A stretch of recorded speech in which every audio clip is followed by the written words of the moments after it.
I represented myself in court. My husband and his mistress laughed. "You can't afford a lawyer, how pathetic." Everyone agreed, until the judge turned to his lawyer and said, "You don't recognize her?" My husband went pale. "My name is Cassidy, and I am 33 years old. For 5 years, I played the role of the quiet, unremarkable wife to a prominent investment banker. He thought I was just a remote data entry clerk earning $40,000 a year. He thought I was a nobody he could easily discard when he leveled up in life.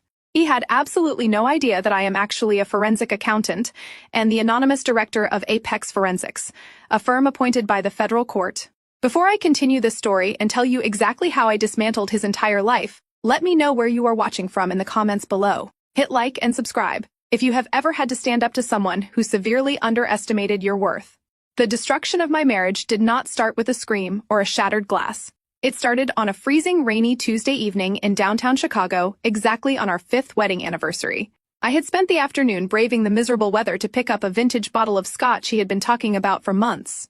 I walked into the lobby of our luxury high-rise building, my coat soaked, but my heart relatively light. I actually believed we were going to order takeout, open the expensive bottle, and celebrate half a decade of building a life together. I rode the elevator up to the penthouse floor, entirely unaware that the man waiting inside had already erased me from his future. I unlocked the heavy oak door and stepped into the foyer. The first thing I noticed was not the smell of a home-cooked meal or the sight of anniversary flowers. It was the distinct, cheap smell of industrial black trash bags. I stopped in my tracks. There were 6 massive garbage bags piled high in the center of our pristine living room, resting right on top of the imported rug I had spent weeks picking out. The top of one bag had torn open, revealing a tangle of my sweaters, my favorite winter coat, and the carefully folded blouses I wore for my remote meetings. He had not just packed my belongings, he had literally thrown my life into the garbage. Bradley was sitting on the Italian leather sofa, his long legs crossed perfectly, a glass of amber liquid resting casually in his hand. At 35 years old, my husband was the picture of corporate arrogance. He was wearing his tailored charcoal suit, the exact one he always wore when closing a major acquisition at his investment bank. His dark hair was perfectly styled, not a single strand out of place, and his expression was completely devoid of any warmth or hesitation. He looked at me the same way he looked at an underperforming asset in his portfolio. "You are home early," he said, his voice flat and unapologetic. I stared at the trash bags, the rain dripping from my coat onto the hardwood floor. "What is this, Bradley? What are my clothes doing in garbage bags? Today is our anniversary." He took a slow, deliberate sip from his glass before setting it down on the glass coffee table. Next to his drink rested a thick stack of legal documents bound by a heavy blue clip. He picked up the stack and tossed it onto the glass surface. It landed with a heavy, final thud. "Those are divorce papers," he stated, leaning back into the cushions. "I already signed my portion. I need you to sign them tonight. Do not bother reading through the asset division. The lawyer made sure it is ironclad. You get what you came into this marriage with, which is essentially nothing." I stood frozen, the anniversary gift, suddenly feeling like a lead weight in my hands. "You are divorcing me, just like that. On our anniversary." Bradley let out a short, humorless laugh. "There is never a good day for bad news, Cassidy. Let us not make this more dramatic than it needs to be. I am moving in a different direction with my life, and frankly, you do not fit into the picture anymore." He stood up, walking slowly around the coffee table, looking me up and down with absolute disdain. "Look at yourself, Cassidy. I am a senior director at one of the top investment funds in the country. I attend galas, charity dinners, and high-stakes networking events. My colleagues have wives who are ambitious, elegant, and driven. And what do? You sit at home in sweatpants typing numbers into spreadsheets for some low-level administrative company. You make, what, $40,000 a year? You are a glorified secretary." The casual cruelty of his words hung in the cold air of the apartment. For 5 years, I had maintained my low-profile cover to protect my highly sensitive work at Apex Forensics. I audited federal fraud cases, unraveled offshore money laundering schemes, and testified as an expert witness in sealed courtrooms. I kept my identity hidden for safety and confidentiality, allowing Bradley to believe he was the sole financial powerhouse in our home. I had played the supportive, quiet wife so he could shine, and this was my reward. "You are boring, Cassidy," he continued, his voice dripping with condescension. "You have no drive, no ambition, no desire to level up in life. You are perfectly content being completely unremarkable. I need someone who operates on my level, someone who understands the complexities of real wealth and power." You are just dead weight, and I am finally cutting my losses. I looked at the trash bags containing the clothes I had worn. While quietly paying half the mortgage on this very apartment money, I funneled through a discreet trust so he could maintain the illusion of being the sole provider. I looked at the divorce papers resting on the table. A lesser woman would have cried. A lesser woman would have fallen to her knees, begged him to reconsider, or screamed about the injustice of throwing away 5 years of loyalty. But I did not cry. My analytical mind, the same mind that hunted down white-collar criminals for the federal government, instantly detached from the emotional betrayal and shifted into total survival mode. He thought I was an uneducated, unremarkable data entry clerk who would just quietly sign away her rights and vanish into the night. He thought I lacked the resources to fight him. He was relying on my supposed poverty to bully me into a swift, uncontested exit. I need you out by midnight, Bradley added, checking his luxury watch as if I were a late appointment. He was eager to dismiss. The bags are packed. Leave your keys on the counter. I have an early meeting tomorrow, and I do not want to wake up to your tears. Just sign the papers, take your garbage, and go back to whatever mediocre life you came from. I looked him dead in the eyes, my expression a completely blank slate. I did not raise my voice. I did not show him a single ounce of the rage boiling just beneath my skin. I simply nodded, turned on my heel, and walked out the door, leaving the anniversary gift sitting on the entry table. He had no idea that by kicking me out, he had just invited the most ruthless financial investigator in the country to completely dismantle his entire existence. Before I could even process the absolute audacity of his demand, the soft rhythmic sound of bare feet descending the hardwood spiral staircase broke the silence of the room. I shifted my gaze past my husband. A woman was walking down the steps, trailing her hand along the glass railing with the casual entitlement of someone who already believed she owned the place. She was young, maybe 27, with sleek blonde hair perfectly blown out and a manicured appearance that screamed expensive maintenance. But it was not her youth or her striking features that caught my attention. It was what she was wearing. She was wrapped in my ivory silk robe. Not just any robe, but a custom piece I had commissioned from a boutique in Milan during a solo business trip I had claimed was just a boring data entry seminar. The silk pooled around her ankles as she stepped off the last stair and glided across the living room to stand directly beside Bradley. She slipped her arm through his, resting her head against his tailored shoulder, looking at me with an expression of pure, unadulterated pity. Bradley did not flinch. He did not look ashamed or apologetic. He simply wrapped his arm around her waist, pulling her closer. "This is Vanessa." He stated his tone as casual as if he were introducing a new colleague at a networking event. "She is a corporate attorney at Cole & Partners. We have been seeing each other for the past 8 months. Vanessa understands the pressures of my industry. She operates in the same circles I do. She is exactly the kind of partner I need by my side as I transition to the next phase of my career." Vanessa offered a tight, patronizing smile. She looked at the trash bags piled on the floor, then back at my wet coat. "I know this must be difficult for you to process, Cassidy," she said, her voice dripping with a sickly sweet condescension. "But you have to be realistic about this situation. Bradley and I are building a future together. A future that requires a certain standard of living and a certain caliber of social standing. You and he are simply incompatible." I stared at her, my face completely impassive. I watched the way she adjusted the lapels of my silk robe. I filed away her name, her age, and her law firm in my mind. Cole & Partners was a prestigious firm notorious for their aggressive litigation tactics. They charged exorbitant fees and catered exclusively to the ultra-wealthy. A junior attorney like Vanessa would be arrogant, hungry for partnership, and dangerously overconfident. "I think you should just sign the papers tonight and leave quietly," Vanessa continued, stepping slightly forward. "Bradley has been more than generous by packing your things for you. Do not make this a messy legal battle. I have seen women in your position try to fight back, and it always ends poorly for them. Do not bother wasting your energy trying to find a lawyer." She let out a soft, mocking laugh, glancing up at Bradley before turning her sharp eyes back to me. "My hourly consulting fee at the firm equals your entire monthly salary typing on a keyboard. You make what, barely $40,000 a year. A decent divorce attorney will demand a retainer of at least $20,000 just to open your file. You cannot afford to fight us. You cannot even afford to walk into the lobby of a reputable law firm. Just accept that you are out of your depth and walk away." The sheer arrogance of her statement was almost comical. She was standing in my house wearing my custom clothing, lecturing me about my finances, based on a fabricated tax return I had carefully engineered to keep Bradley in the dark. She thought she had me completely cornered. "It gets worse." Cassidy Bradley chimed in, pulling his phone from his pocket. He tapped the screen a few times and held it up. The bright display showed our joint banking application. The balance on the screen read 0. I froze, narrowing my eyes at the digital numbers. I transferred all the funds to a secure individual account this morning, Bradley explained, a triumphant smirk playing on his lips.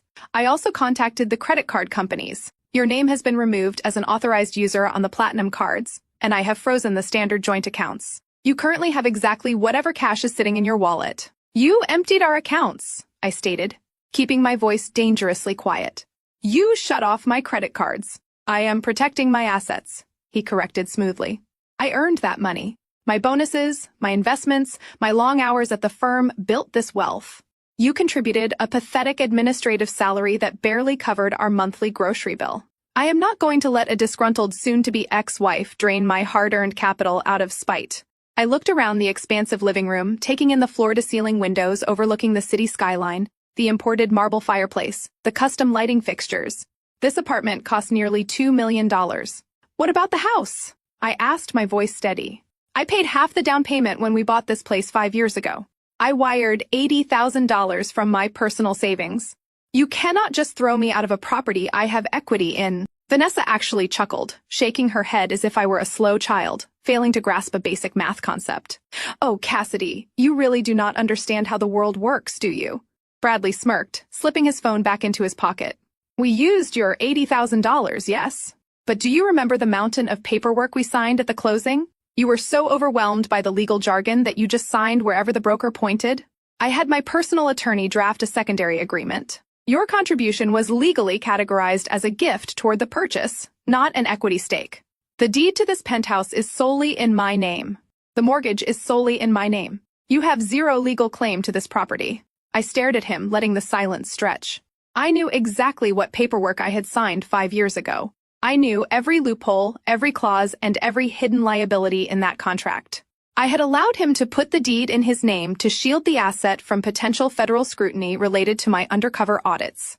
He thought he had outsmarted me with a basic real estate maneuver. He had no idea that by claiming sole ownership of the property, he was also claiming sole liability for the massive undeclared tax liens I had quietly attached to it through a shell company. But I needed him to believe he had won. I needed him to feel invincible. So you are throwing me out into the rain, I said, making my voice tremble just slightly. I lowered my gaze to the floor, perfectly executing the role of a defeated, broken woman. I have no money, no credit cards, and nowhere to go. You want me to sleep on the street? You can call one of your little data entry friends and crash on their sofa, Bradley said coldly.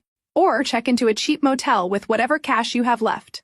I frankly do not care where you go, Cassidy. I just want you out of my space. Vanessa is moving her things in tomorrow morning, and I want this apartment cleared of your presence tonight. He picked up the heavy blue folder containing the divorce papers and shoved them toward my chest. Take these with you. Read them. Sign them. Now take your trash bags and get out. I took the heavy blue folder from his outstretched hand. The paper felt thick and expensive, exactly what I would expect from a pretentious firm like Cole and Partners. I did not throw it back at him. I did not scream obscenities or demand half of the furniture we had picked out together. I simply tightened my grip on the folder, keeping my face a mask of absolute submission. I turned away from the two of them and walked over to the pile of industrial black trash bags. I ignored the torn ones, spilling my silk blouses onto the hardwood floor. Instead, I reached behind the chaotic pile and grabbed the single, unassuming black suitcase I kept packed for emergencies. It contained everything I actually cared about. My encrypted hard drives, my secure identification tokens, and the backup credentials for my federal clearances. Bradley thought it was just a bag of old winter coats. I gripped the handle, pulled up the hood of my rain jacket, and walked toward the front door without looking back. I heard Vanessa let out a soft sigh of relief, followed by the clinking of Bradley pouring another glass of scotch to celebrate his easy victory. I stepped out into the hallway and pulled the heavy oak door shut behind me. The latch clicked, sealing them inside their temporary illusion of power. The moment the elevator doors slid shut, hiding me from the penthouse floor, my posture completely transformed. The slumped, defeated slump of my shoulders vanished instantly. I stood up straight, rolling my neck to release the physical tension of playing the pathetic victim for the last 30 minutes. The elevator plummeted toward the ground floor, and a cold, razor-sharp focus settled over my mind. Bradley Reed truly thought he had just executed a flawless asset protection strategy. He thought he had outmaneuvered a basic administrative assistant. He had absolutely no idea that he had just handed a loaded weapon to a forensic accountant who routinely dismantled multi-million-dollar corporate fraud rings before her morning coffee. I stepped out of the luxury high-rise building and into the freezing Chicago rain. The icy water lashed against my face, but the biting cold only made me feel more awake, more alive than I had felt in months. For 5 years, I had suffocated my true personality to play the role of the docile wife. I had nodded along to his arrogant financial lectures, pretending I did not understand the basic tax evasion loopholes he bragged about using for his clients. I walked past the line of waiting cabs, pulling my suitcase down the wet, dimly lit pavement. I did not care that my shoes were soaked or that my hair was clinging to my face. I walked with purpose until I reached the shadow of an adjacent parking garage entirely shielded from the street cameras and the prying eyes of the building concierge. I stopped under the concrete overhang and knelt beside my suitcase. I quickly unzipped the hidden reinforced lining at the bottom. I bypassed the standard compartments and reached into a signal-blocking pouch, pulling out a solid black, heavily encrypted smartphone. It was a device issued directly by my security division at Apex Forensics, completely untraceable and entirely off the grid. Bradley did not even know this phone existed. He thought he had disabled my only connection to the outside world when he cut off my primary cell service and froze my bank accounts an hour ago. I pressed my thumb to the biometric scanner and rapidly typed in a complex 16-digit alphanumeric passcode. The screen illuminated the dark alleyway with a harsh white light. I opened the encrypted communications channel and dialed a secure routing number. It rang exactly twice before my senior operations manager answered. His name was Cameron, and he was sitting in our secure data facility on the top floor of the financial district, surrounded by the best financial analysts in the country. "Good evening," Director Cameron said, his voice crisp and strictly professional over the encrypted line. "Are you secure?" "I am entirely secure," I replied, my voice cutting sharply through the sound of the pouring rain. "I need you to initiate a Level 4 forensic audit protocol immediately. Target is Bradley Reed." Cameron did not hesitate or ask unnecessary questions. "Understood. What are the specific parameters for the sweep?" I watched the rain wash over the dark pavement, a cold smile finally breaking across my face. "Sweep every single transaction Bradley Reed has made over the past 5 years. Dig into the hidden offshore accounts he manages. Track every single wire transfer he pushed through the Cayman Islands and pull the metadata on his encrypted corporate emails. I want his offshore tax evasion strategies mapped out. I want his corporate embezzlement footprints traced. I want every dirty financial secret he thinks he has buried brought to the surface. I want his entire financial existence dissected down to the last penny." Cameron audibly typed across his mechanical keyboard, the rapid clicking echoing through the phone speaker. "The firewall bypass is initiating now, Director. We are accessing the banking mainframes using our federal oversight authorization. We will have the preliminary data mapped and categorized by morning." "Do we notify the Federal Oversight Committee regarding his ties to the investment fund?" "Not yet," I instructed smoothly, keeping my voice perfectly level. "We gather the ammunition first. I want a complete financial autopsy before we bring the hammer down. Bradley just signed a document claiming all assets as his own to keep them away from me. He thinks he is protecting his wealth, but he just legally claimed sole responsibility for millions of dollars in undeclared offshore funds. He tied the noose around his own neck. Let him think he holds all the cards. Let him get incredibly comfortable in his arrogance.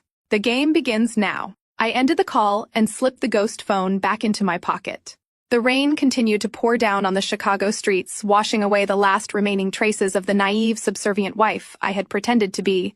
I hailed a passing black car, giving the driver the address to my secure corporate loft downtown, a property Bradley knew absolutely nothing about. I leaned back against the leather seats of the car, watching the city lights blur through the rain-streaked window. My mind was already calculating the next phases of the operation. Bradley had made a fatal error by introducing Vanessa tonight. She was a junior attorney at Cole & Partners, a firm that prided itself on defending wealthy clients with aggressive, often unethical tactics.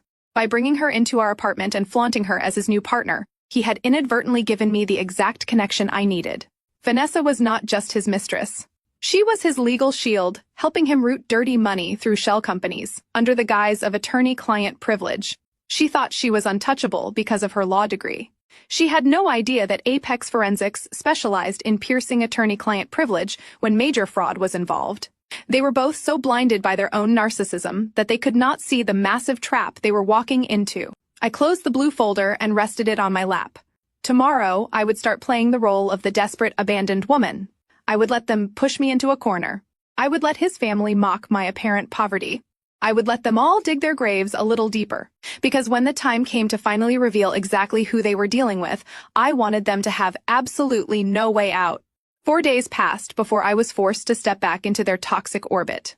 I had zero intention of engaging with the Reed family ever again, but Bradley had deliberately retained the one item I actually valued. It was a vintage silver locket, the only physical piece of evidence I had left of my biological mother before I entered the foster care system. He knew its immense sentimental value, which meant he knew I would eventually have to come back to retrieve it. I pulled my modest 5-year-old sedan into the sweeping circular driveway of Patricia Reed Opulent's suburban estate. The driveway was already packed with a fleet of high-end luxury vehicles. I parked near the very edge of the property, taking a deep, steadying breath before walking up to the massive, custom double doors. The housekeeper let me in, her eyes immediately darting away in obvious discomfort. She knew exactly what I was walking into. The heavy, rich scent of roasted lamb and expensive designer perfume drifted from the formal dining room down the hall. I did not bother taking off my coat. I walked straight down the corridor toward the sound of clinking crystal glasses and boisterous, arrogant laughter. I stopped in the arched doorway of the dining room, framing myself against the heavy mahogany trim. The entire family was gathered for Patricia mandatory Sunday dinner, a weekly ritual designed solely to stroke her fragile ego. Trent Bradley, older brother at 38, was aggressively pouring himself a heavy second glass of bourbon. His eyes were slightly bloodshot, and his phone vibrated relentlessly on the table next to his plate, a clear sign of the massive underground gambling debts my forensic team had already uncovered. Sitting quietly beside him was his wife, Naomi. She was a stunning African-American woman, with sharp, incredibly observant eyes, dressed in an elegant emerald-sheath dress. Naomi was the only person in this entire family who possessed any actual intelligence, and she was currently watching the room with the quiet, calculating intensity of someone playing a very dangerous game. At the absolute head of the long mahogany table sat Patricia. She was 60 years old, dripping in diamonds, purchased entirely with her late husband. Wealth, her face pulled tight by highly expensive cosmetic procedures. And sitting directly to Patricia right, occupying the exact chair that had been mine for the last 5 consecutive years, was Vanessa. The young attorney wore a tailored designer dress that cost more than the average person made in a month, sipping her wine with a look of extreme self-satisfaction. The loud laughter abruptly died the exact second my sensible scuffed work heels clicked against the hardwood floor. Bradley noticed me first. He leaned back in his chair, draping his arm casually over the back of Vanessa's seat, a cruel smirk forming on his lips.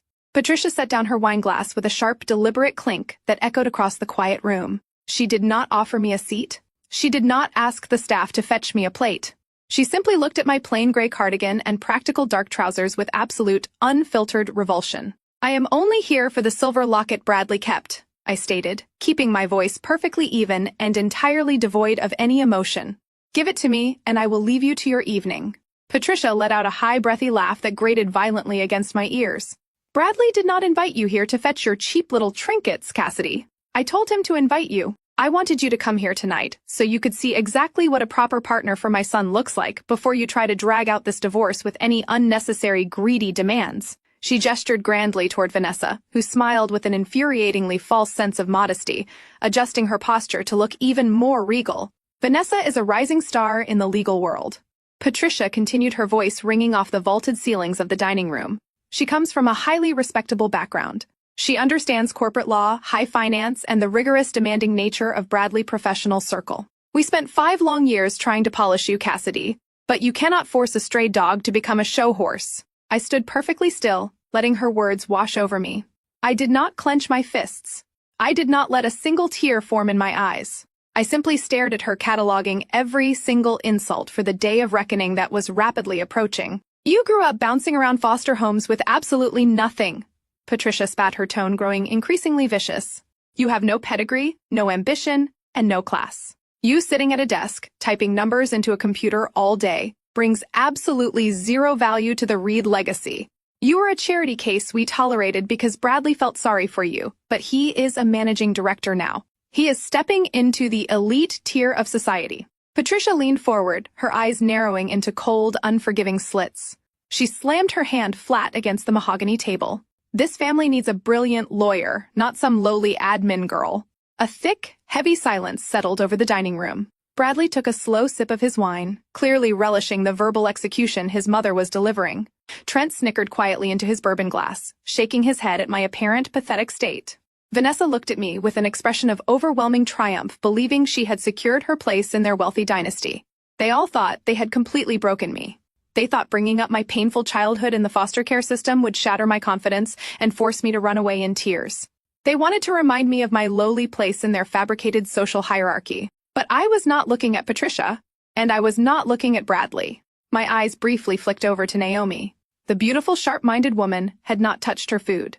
She was staring directly at me, her face completely neutral, but her hands were tightly gripping the white cloth napkin in her lap. She was the only one not laughing. She was the only one who recognized that cornering an animal with nothing to lose was a massive, fatal mistake. I finally shifted my gaze back to Patricia. I offered her a slow, terrifyingly calm smile that caused her self-righteous expression to falter for just a fraction of a second. "You are absolutely right, Patricia," I said, my voice dropping an octave, carrying a chilling authority that I normally reserved for hostile witnesses in federal court. "This family is going to need a brilliant lawyer very, very soon." I turned my attention to Bradley, holding my hand out. "The locket? Now." For a brief moment, Bradley looked unsettled by my complete lack of emotional distress. He reached into his suit jacket, pulled out the tarnished silver chain, and tossed it carelessly across the table. It slid across the polished wood and stopped right at the edge. I picked up the necklace, enclosing the cool metal safely in my palm. I did not say another word. I turned on my heel and walked out of the sprawling suburban mansion, leaving them to their arrogant delusions. They had just thrown gasoline onto a fire they could not possibly hope to extinguish. I had barely taken 2 steps toward the arched entryway when a heavy hand clamped down on my shoulder. Before I could react, Trent stepped directly into my path, completely blocking the exit. The overpowering stench of expensive bourbon and stale cigar smoke radiated from him. With a sudden vicious swipe, he snatched the silver locket right out of my palm, dangling it high in the air above my head. His bloodshot eyes were wide with malicious amusement, completely fueled by the alcohol and the toxic energy of his mother dining room. "Not so fast, you pathetic little mouse," Trent slurred, a cruel grin spreading across his flushed face. "You think you can just strut in here, insult my mother, and walk out with your pride intact? I saw that rusted 5-year-old piece of junk sedan you parked at the edge of the driveway. It is an absolute embarrassment to have that eyesore sitting on our property. You are a joke, Cassidy. You always have been." The entire table erupted into laughter. Patricia clapped her manicured hands together, thoroughly enjoying the spectacle of her eldest son bullying a woman he deemed beneath him. Vanessa let out a high-pitched giggle, leaning closer to Bradley, as if watching an entertaining theatrical performance. "If you think you are so tough," Trent challenged, stepping closer to me, waving the locket tauntingly, "why do you not take us to court? Go ahead, sue my brother for half of his assets. I dare you. Let us see how far your pathetic administrative salary gets you when you try to hire a lawyer to go up against Cole and Partners. You would be bankrupt before the first filing." I kept my expression entirely neutral, staring blankly at Trent's chest, rather than giving him the satisfaction of looking up at the stolen necklace. I was calculating the exact legal definition of theft and coercion, filing away the details of his aggressive physical contact for the inevitable criminal charges that would follow his impending financial ruin. Bradley pushed his chair back and stood up. He picked up a freshly poured, oversized crystal glass of deep red vintage wine from the table. He walked slowly toward me, his expensive leather shoes completely silent against the hardwood floor. He stopped right beside his brother, looking at me with an expression of pure, unadulterated contempt. "My brother is absolutely right," Cassidy Bradley said, his voice smooth and incredibly dangerous. "You have gotten entirely too comfortable, speaking out of turn. You need a harsh reminder of exactly where you stand in the real world." Without a single ounce of hesitation, Bradley tilted his wrist. The dark, crimson wine poured directly from the crystal glass, splashing violently across the front of my gray cardigan and completely soaking my white blouse. The cold liquid seeped instantly through the fabric, chilling my skin. The dark red stains bloomed like open wounds across my chest. The dining room exploded into a chorus of arrogant, cruel laughter. Patricia let out a delighted gasp, bringing her hand to her mouth in mock shock while her eyes gleamed with absolute malice. Vanessa smiled smugly, crossing her arms over her chest, thoroughly enjoying my public humiliation. Even the housekeeper quickly averted her eyes, silently retreating into the kitchen to avoid witnessing the brutal degradation. I did not gasp. I did not flinch. I did not try to wipe the dripping wine from my ruined clothes. I stood perfectly still, letting the freezing liquid drip down my front and onto the pristine hardwood floor. My mind was a steel trap. They wanted a reaction. They wanted me to scream, to cry, to beg for mercy. I refused to give them a single drop of satisfaction. Vanessa stood up gracefully and walked over to the mahogany console table near the entryway. She picked up a crisp, legal-sized document and a heavy gold pen. She walked over to me, her designer heels clicking rhythmically, and held the document out. "This is a comprehensive waiver of marital assets," Vanessa stated, her tone dripping with professional arrogance. "It legally strips you of any right to claim alimony, spousal support, or any equity in the penthouse. It is completely binding. Bradley had me draft it this morning." Bradley took the silver locket from Trent, hand-holding the delicate chain between his fingers. He dangled my mother, only keepsake, right in front of my face. "Here are your options," Cassidy Bradley said coldly.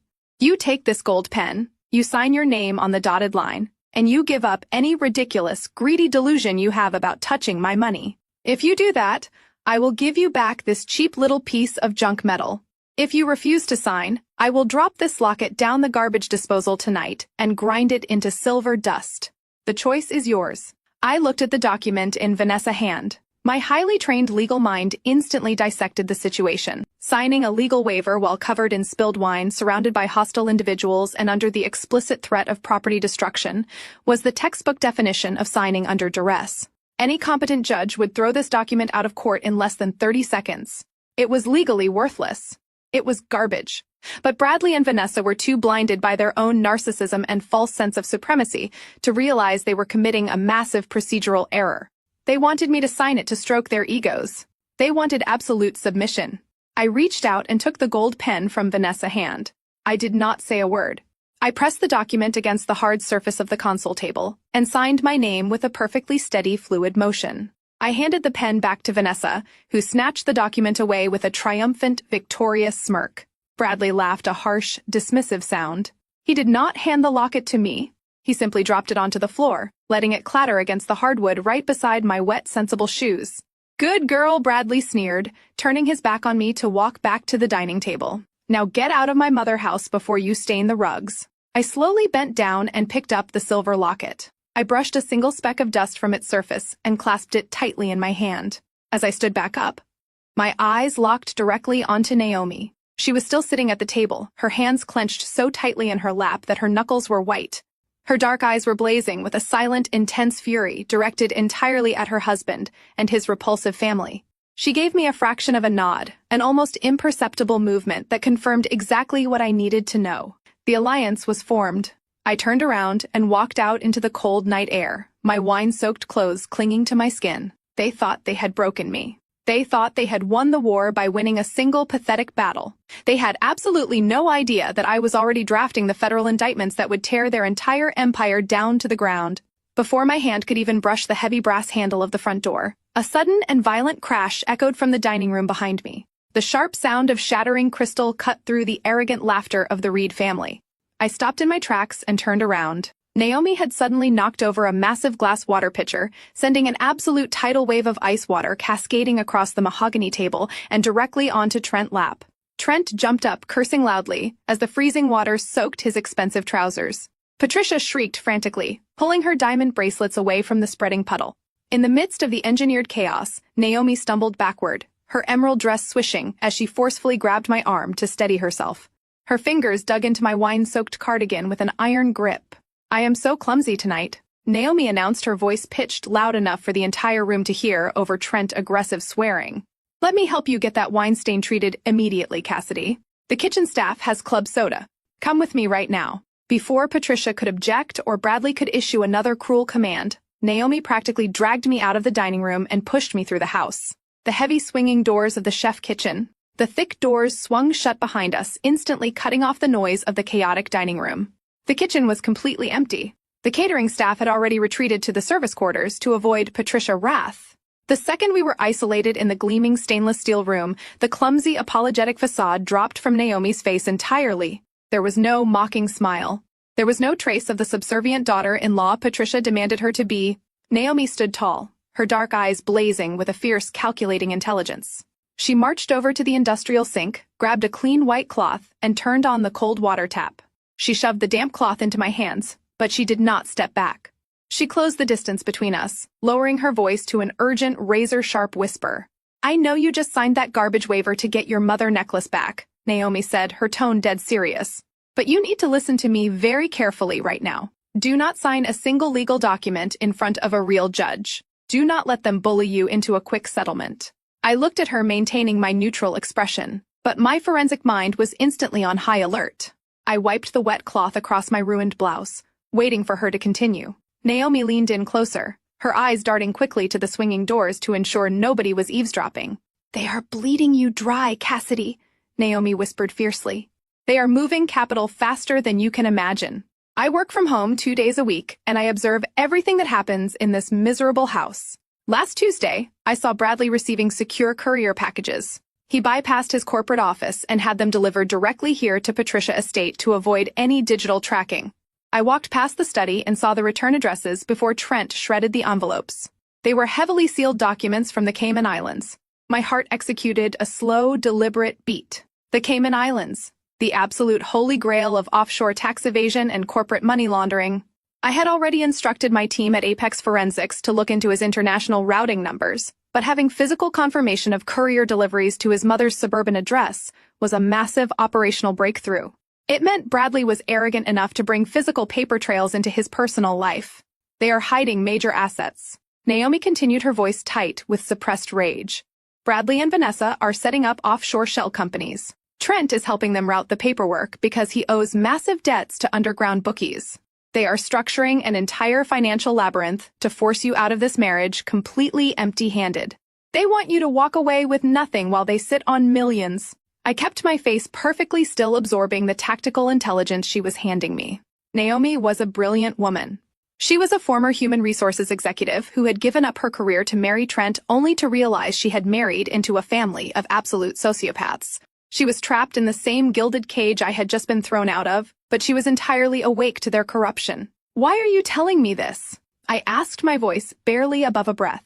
You are married to his brother.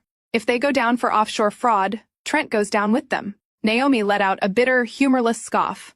Trent is already draining my personal savings to cover his gambling losses. He thinks I do not notice the missing funds. This family is a toxic, rotting, sinking ship. Cassidy. They view anyone who is not a blood relative as a disposable asset. They treat you like garbage because of your background, and they treat me like a silent accessory. I refuse to go down with them. I need a way out, and I know you are much smarter than you let them believe. I see the way you watch them. You are planning something. I looked deeply into her dark, intelligent eyes. She was handing me the exact physical evidence vector I needed to tear Bradley offshore empire to shreds. She was taking a massive risk by speaking against the Reed family inside their own fortress. We were two outsiders brought into their wealthy dynasty, deeply underestimated and fiercely determined to survive.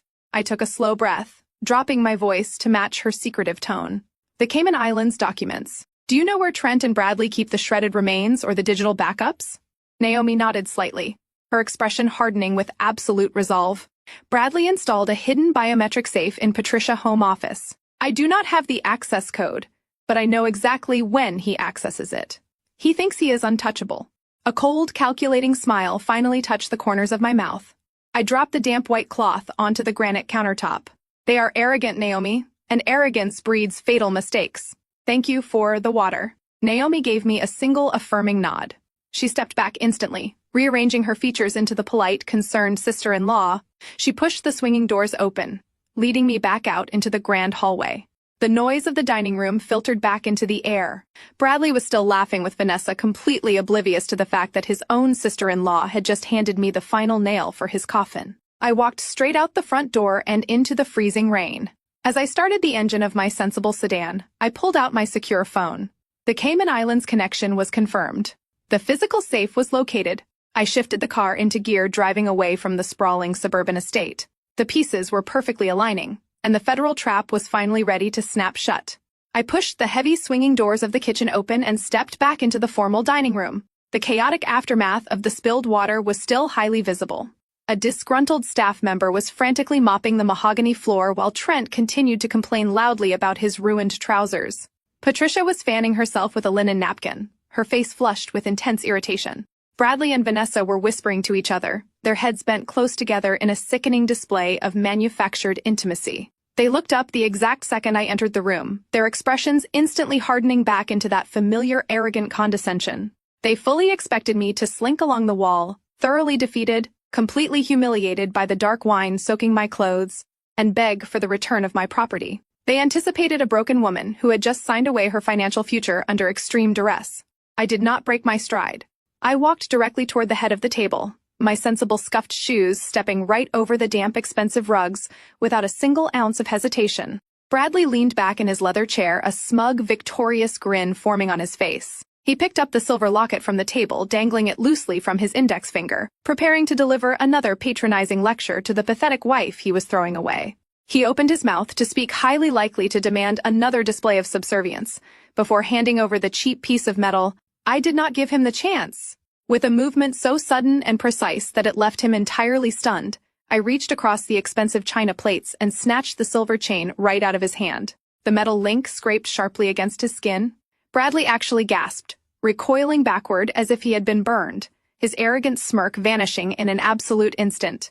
Vanessa let out a shocked noise, spilling a few drops of her own wine onto the pristine white tablecloth. "You have your garbage legal waiver," I stated, my voice echoing with absolute authority across the silent room. "And I have what belongs to me.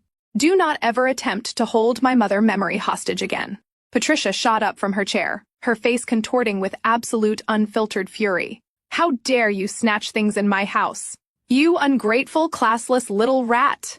You are nothing but a parasite we finally managed to scrape off our shoes. Get out of my sight before I call the police and have you arrested for trespassing." I did not even blink at her frantic screaming. I simply secured the silver locket safely inside my pocket, turned my back on the entire room, and walked down the grand corridor with my head held high. Patricia continued to shout vicious insults, her shrill voice bouncing off the vaulted ceilings, calling me every degrading name her wealthy and titled vocabulary could summon. I let her scream. Her anger was nothing but the desperate noise of a woman who had no idea her entire fraudulent empire was about to burn to the ground. I pushed the heavy double doors open and stepped out into the freezing suburban night.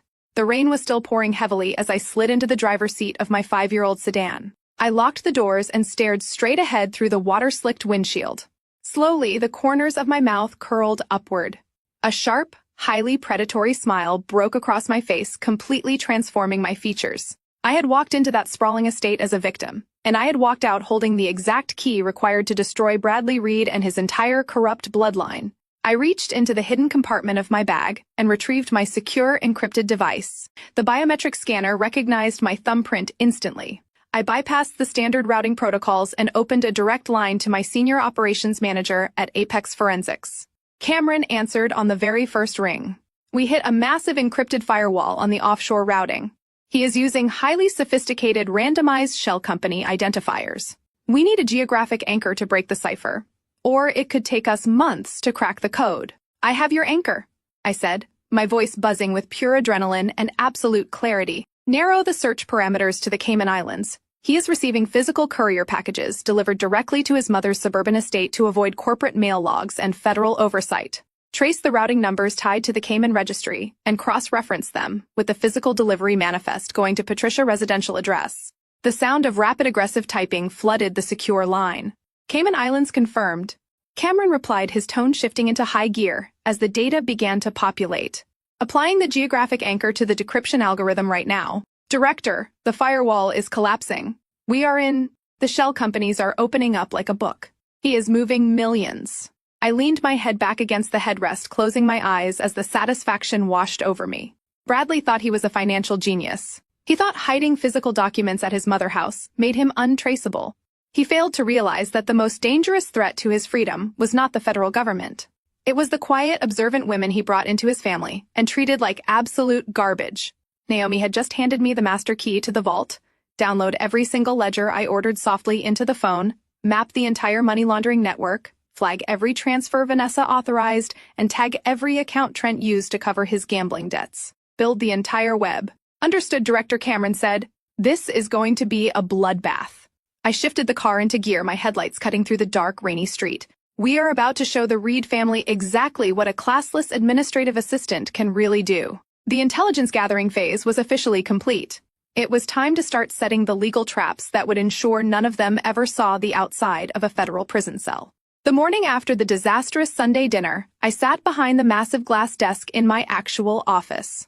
Located on the 42nd floor of a secure high-rise in downtown Chicago, the headquarters of Apex Forensics was a fortress of federal data analysis. Floor-to-ceiling windows offered a panoramic view of the financial district, a stark contrast to the miserable, cramped cubicle Bradley believed I occupied. The screens in front of me were illuminated with cascading rows of offshore banking data, cross-referencing the Cayman Island routing numbers Naomi had so brilliantly exposed. We were mapping Bradley Reed and his massive money laundering operation down to the very last digital cent. Suddenly, a red notification light flashed across my secure communications console. My chief of staff, a highly intelligent and ruthless former federal agent named Lauren, stepped into my office. Her expression was a mixture of deep professional focus and sharp amusement. "Director, we have an incoming call on the external cover line," Lauren stated, holding a sleek tablet. "The caller ID is verified as Bradley Reed." He routed the call through his corporate office directly to the main switchboard of Oakwood Data Solutions. Oakwood Data Solutions was the meticulously crafted shell company I used as my employment cover. To the outside world, and specifically to my husband, it was a mediocre, low-level administrative firm that processed mindless data entry for mid-tier clients. It was the perfect, boring alibi to explain my $40,000 salary and my flexible remote working hours. Bradley had clearly done a quick internet search this morning to locate their human resources department. A cold, razor-sharp smile touched the corners of my mouth. He was not satisfied with throwing wine on me and kicking me out into the rain. He wanted to ensure I was completely destitute. He wanted to sever my only supposed source of income so I would have absolutely no resources to hire an attorney. It was a classic, highly predictable move for a corporate narcissist. "Put him on the secure speaker," I ordered, leaning back in my leather ergonomic chair. "I will monitor the audio. Answer the call as the head of human resources. Let us see exactly how far he is willing to go to destroy a life he already thinks is pathetic." Lauren tapped the screen, routing the audio directly into my office. She cleared her throat instantly, shifting her demeanor into that of a stressed, mid-level corporate manager. "Oakwood Data Solutions. Human Resources. This is Lauren speaking. How may I help you?" The smooth, heavily polished voice of my husband filled my office.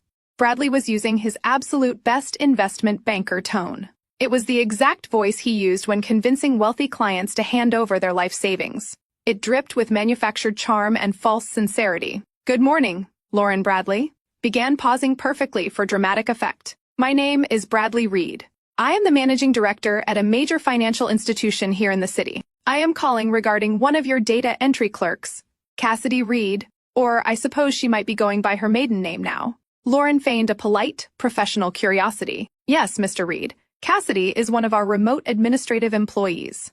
Is there an emergency we need to be aware of?" "I am afraid there is a severe situation," Bradley said, lowering his voice to sound incredibly grave and deeply burdened. "I am currently going through a very difficult divorce with Cassidy.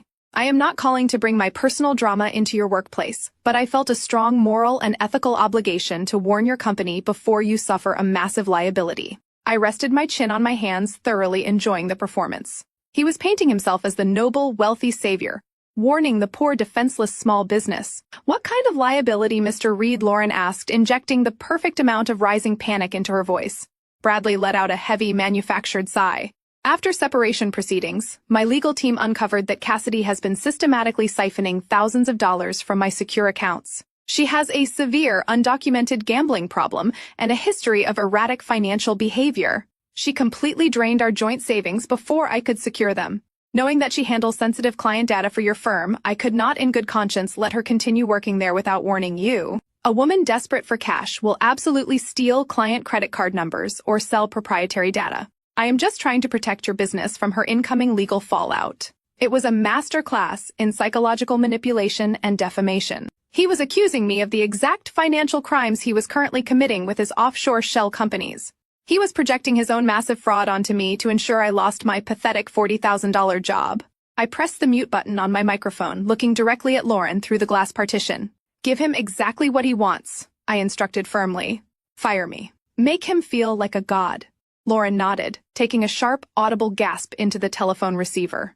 "Oh my God, Mr. Reed, this is a severe violation of our corporate security protocols. We cannot have an active liability like this handling our data entry batches.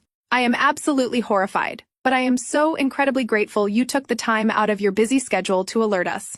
We have strict zero-tolerance policies for financial misconduct. I know it is a difficult decision, Bradley replied smoothly, masking the immense greedy satisfaction in his tone. But you have to protect your assets. She is highly unstable. I will process her immediate termination today, Lauren promised, sounding entirely frantic. We will lock her out of our remote servers within the hour. Thank you again, Mr. Reed. You likely just saved our company from a major disaster. You are very welcome, Lauren. Have a good day, Bradley said, and the line clicked dead. The secure speaker beeped twice. The quiet hum of the climate control system filled my office. Lauren looked at me through the glass, a sharp, brilliant smile breaking across her face. My entire forensic team, who had been monitoring the internal feed, let out a collective icy laugh. Bradley Reed had just successfully bullied a fake human resources manager into firing his wife from a job that did not actually exist. He felt entirely invincible. He thought he had completely isolated me, stripped me of my only income, and guaranteed my absolute ruin. 10 minutes later, the burner phone sitting on my desk vibrated violently. The screen lit up with a new text message.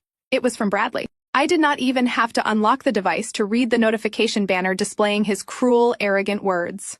Just heard the tragic news about your little data entry job, the message read. Such an absolute shame they had to let you go. A homeless, unemployed, pathetic liability. Good luck finding a cardboard box to sleep in tonight. You really are nothing without me. Do not even bother begging for a settlement. You are entirely finished. I picked up the phone, staring at the glowing text. He wanted to break my spirit. He wanted me to feel the crushing weight of absolute poverty and social rejection. He wanted me to crawl back on my hands and knees, begging for the $10,000 settlement his arrogant lawyer had drawn up. I locked the screen and tossed the burner phone carelessly onto the glass desk. I did not reply. Silence was always the most terrifying weapon against a narcissist. I turned my attention back to the massive digital displays illuminating my office. The offshore routing numbers from the Cayman Islands were finally finalizing their decryption sequences. The names he used to launder millions of dollars were popping up on my screen, complete with digital signatures and time-stamped wire transfers. Bradley thought he had just destroyed my life. He had absolutely no idea that while he was busy playing petty office politics, I was actively drafting the federal indictments that would seize his entire investment portfolio, freeze his offshore assets, and guarantee he spent the next 20 years of his life in a federal penitentiary. The trap was set perfectly. It was time to invite him to the final mediation and hand him the pen that would sign away his freedom. I walked into the sprawling glass-enclosed lobby of Cole and Partners exactly on time. I deliberately wore the same gray cardigan from the Sunday dinner, carefully washed but visibly worn, paired with scuffed flat shoes and a cheap canvas tote bag. I needed to look like a woman who had spent the last week sleeping on a friend's sofa and crying over her lost administrative job. Deceptionist. A woman dripping in designer labels looked at me with undisguised disdain before directing me to Conference Room A on the 50th floor. I kept my head down and my shoulders slumped, playing the role of the utterly defeated wife to absolute perfection. The conference room was an intimidating display of corporate wealth designed to psychologically crush anyone who walked through the door. A massive mahogany table dominated the space, surrounded by floor-to-ceiling windows offering a sweeping, vertigo-inducing view of the city. Sitting on the opposite side of the table was my husband Bradley, looking effortlessly arrogant in a navy-tailored suit. Beside him sat Vanessa, holding a sleek tablet and wearing a triumphant, predatory smirk. And at the exact head of the table sat Jonathan Cole. He was a senior partner whose reputation for ruthlessly dismantling spouses in high-asset divorces was legendary in the city. He wore a custom watch that cost more than my supposed annual salary and looked at me as if I were a mild, unpleasant inconvenience he had to squash before his afternoon golf game. "You brought no legal representation to this mediation," Mrs. Reed Jonathan Cole stated. His voice was a deep, resonant boom, heavily practiced and designed solely to intimidate opposing counsel. He did not offer me a seat. He did not offer a professional handshake. He simply folded his manicured hands on the polished wood and stared me down. I pulled out a heavy leather chair and sat down slowly, keeping my hands tightly clasped in my lap to hide their absolute steadiness. "I cannot afford an attorney right now," I said, making my voice sound incredibly small and brittle. "Bradley informed me that he froze our joint accounts and I recently lost my job. I have no income. I just want to know how we can resolve this quickly and fairly." Bradley actually chuckled out loud, exchanging a highly amused, knowing glance with Vanessa. Jonathan Cole did not smile.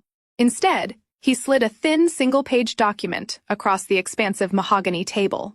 It came to rest right in front of my cheap canvas bag. Fair is a highly subjective term in a court of law, Cassidy Cole said smoothly, leaning forward to dominate my physical space. However, my client is a profoundly generous man.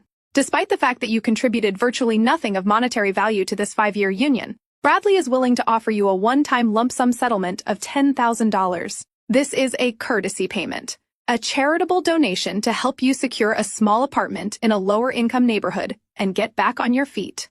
$10,000. I stared at the crisp, white paper, letting my eyes widen in manufactured shock. Bradley had just routed $4 million through a shell company in the Cayman Islands yesterday morning, and he was offering me a taxable $10,000 buyout. It was so profoundly insulting that I almost broke character to laugh right in his face. Instead, I let my lower lip tremble visibly. But I put $80,000 of my own life savings into the down payment for the penthouse. I protested weakly, letting a note of rising panic slip into my tone. And $10,000 will barely cover first and last month's rent. I have nothing else. Vanessa leaned forward, taking over the psychological assault with aggressive, youthful enthusiasm. She clearly wanted to impress her senior partner by destroying me. You do not understand how the legal system operates, Cassidy. That $80,000 was legally classified as a non-refundable gift under the secondary addendum you signed 5 years ago. If you refuse this incredibly generous offer and attempt to take Bradley to court, you will be utterly destroyed.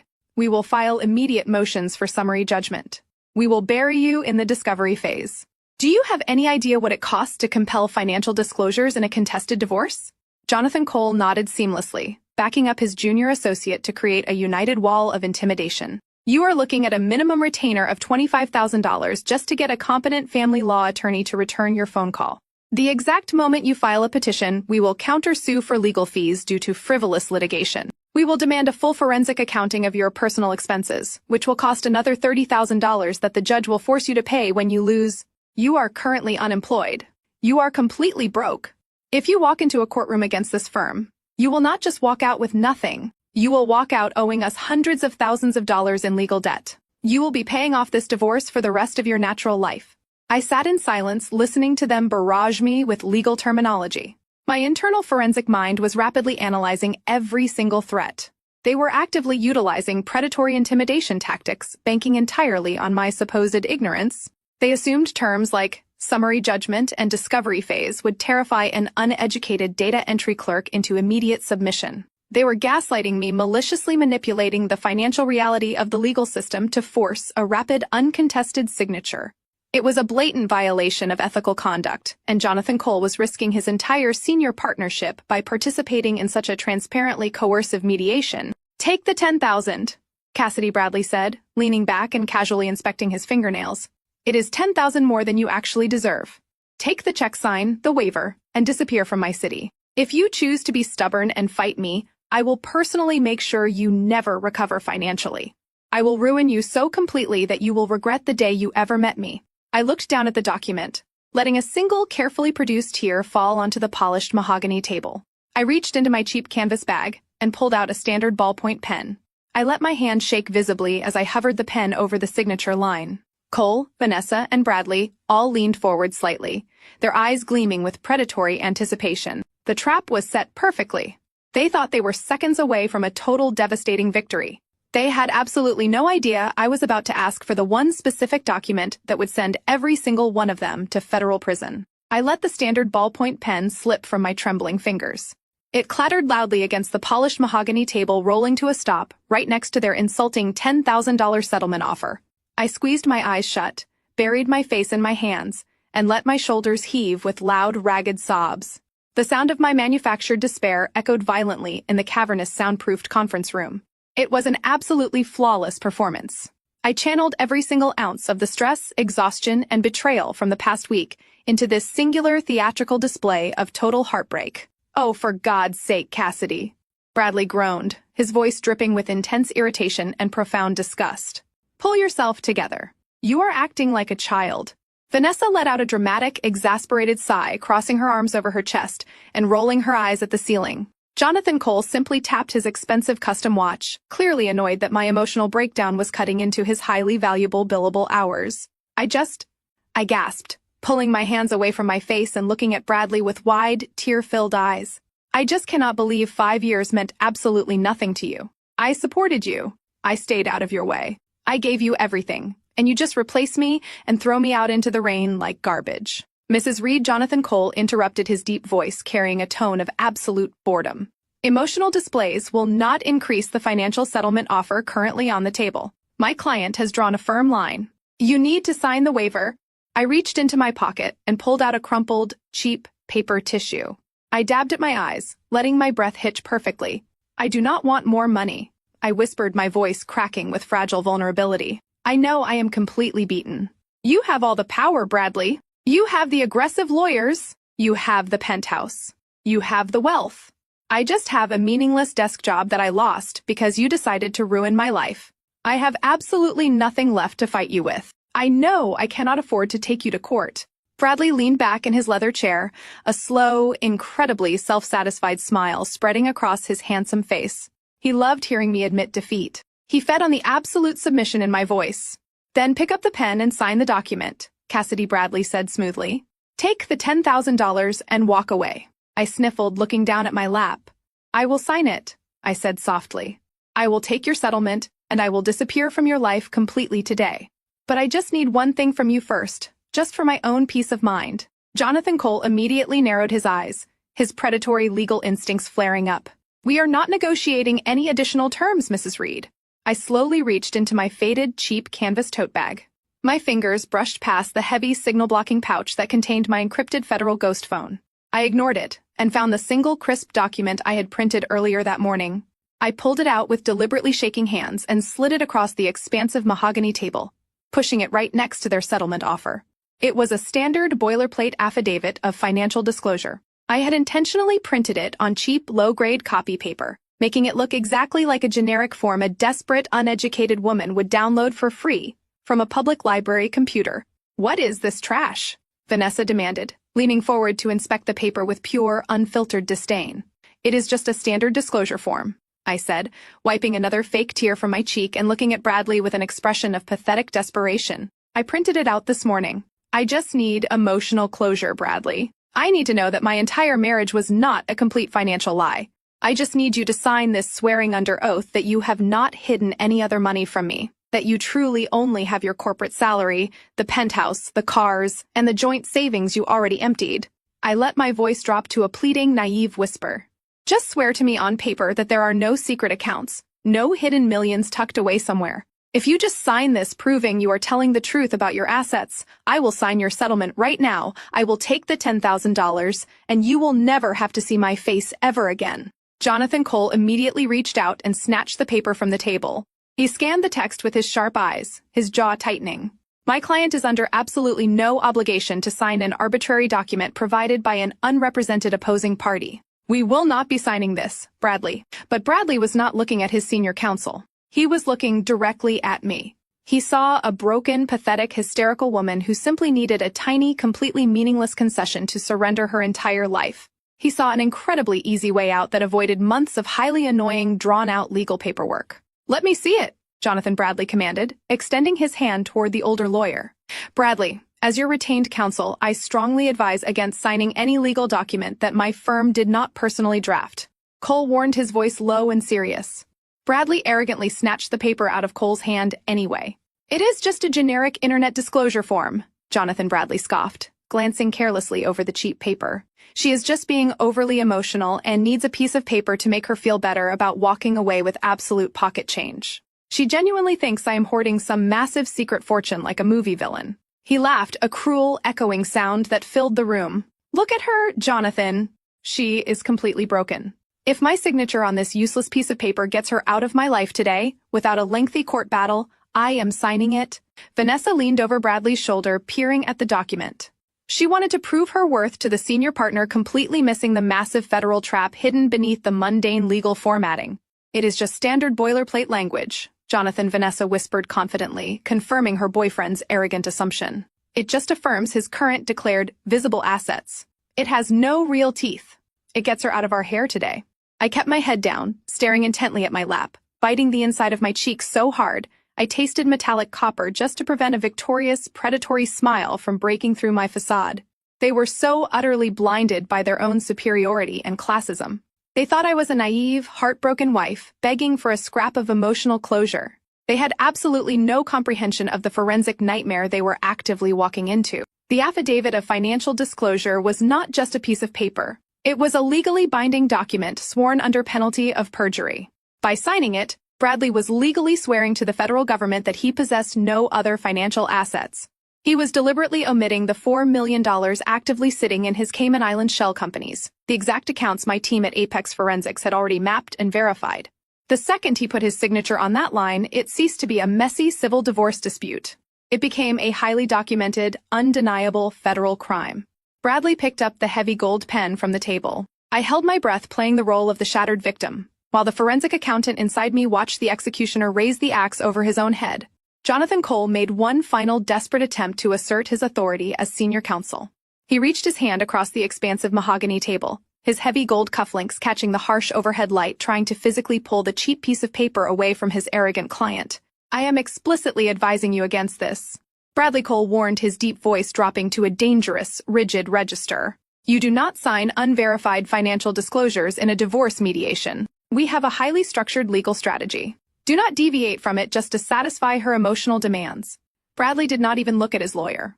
He simply pulled the document entirely out of Cole's reach, flattening it onto the table with a sharp, dismissive slap of his hand. Bradley possessed the exact kind of blind, impenetrable arrogance that destroyed empires.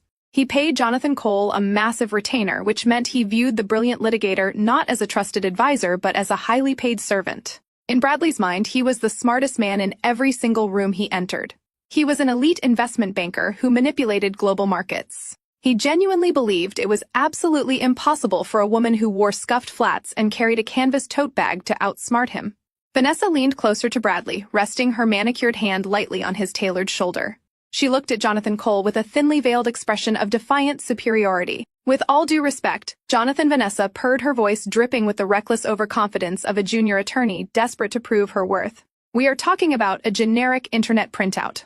It is a completely standard form affirming that Bradley has fully disclosed his domestic checking accounts, his retirement fund, and the penthouse equity. It is legally redundant. If signing this piece of trash gets her to sign the $10,000 settlement right now, we avoid months of discovery and countless billable hours. Let him sign it.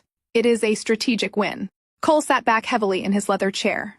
He folded his arms across his chest and stared at Vanessa with a look of absolute chilling professional disgust.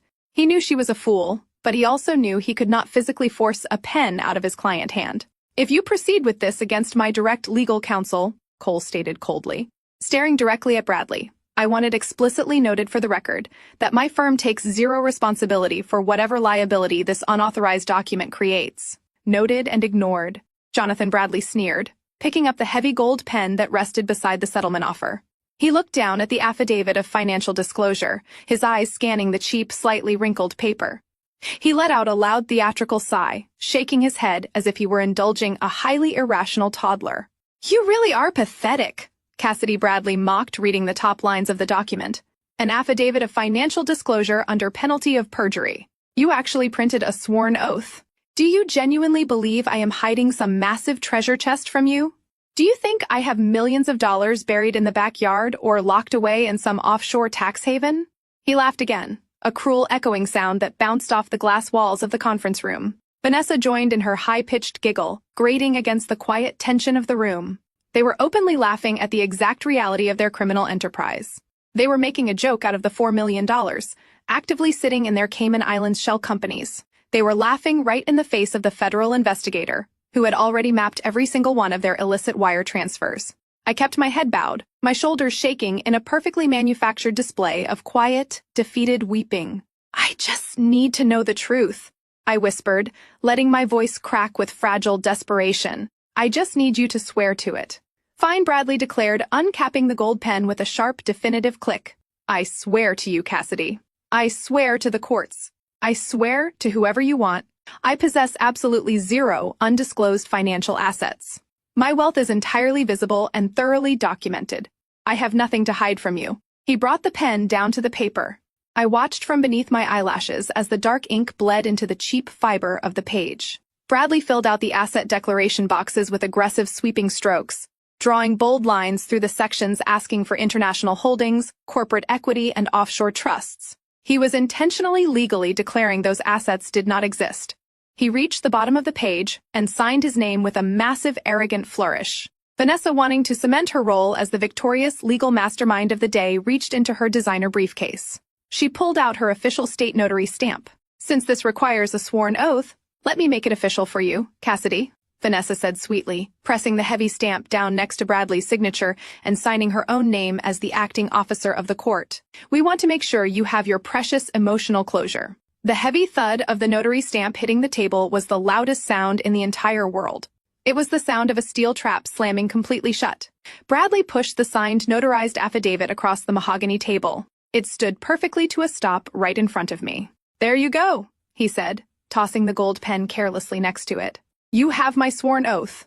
I am entirely broke beyond what you already know. Now wipe your tears. Pick up that pen and sign my settlement." I stared at the document. Bradley's signature was bold and clear.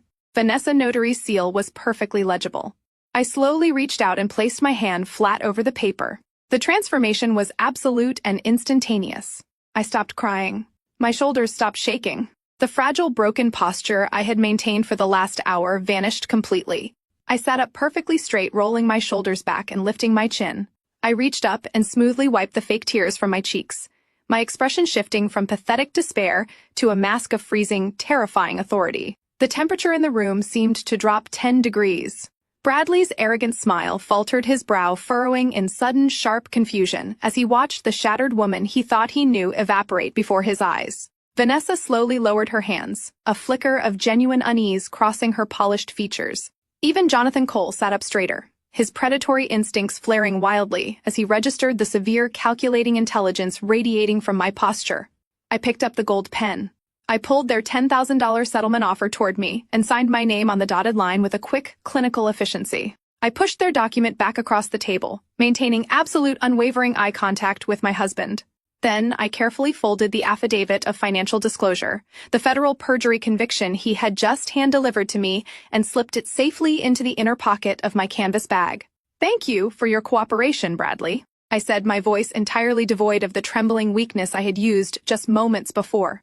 It rang out crisp, sharp, and laced with absolute professional finality. "I appreciate you putting your lies on the federal record." I stood up, pushing my chair back with a smooth, controlled motion. I did not wait for him to respond. I did not look back to see the dawning horror attempting to break through his thick wall of arrogance. I turned and walked out of the glass-enclosed conference room, my footsteps clicking with the precise, rhythmic authority of a woman who had just secured everything she needed to burn their entire world to ash. The elevator door slid open with a soft metallic chime revealing the top floor of the Central Financial Tower. I stepped out of the glass car and into the true headquarters of Apex Forensics. The air up here was completely different from the suffocating, pretentious atmosphere of Cole and Partners. There were no mahogany tables designed to intimidate. There were no junior associates strutting around with false bravado. There was only the low, constant hum of heavy servers and the sharp, focused energy of the best financial investigators in the country. I swiped my secure identification badge at the reinforced glass doors. They parted, silently granting me access to the nerve center of federal financial oversight. I walked past rows of analysts who were deeply engrossed in complex data mapping. They did not look up. They did not care that I was wearing a cheap gray cardigan and scuffed flats. In this fortress, I was not a disposable administrative assistant or a pathetic, discarded wife. I was the apex predator of the financial ecosystem. I bypassed my private office and headed straight for the main situation room. The entire back wall of the room was a massive, seamless digital display currently illuminating the darkened space with sharp blue and red graphics.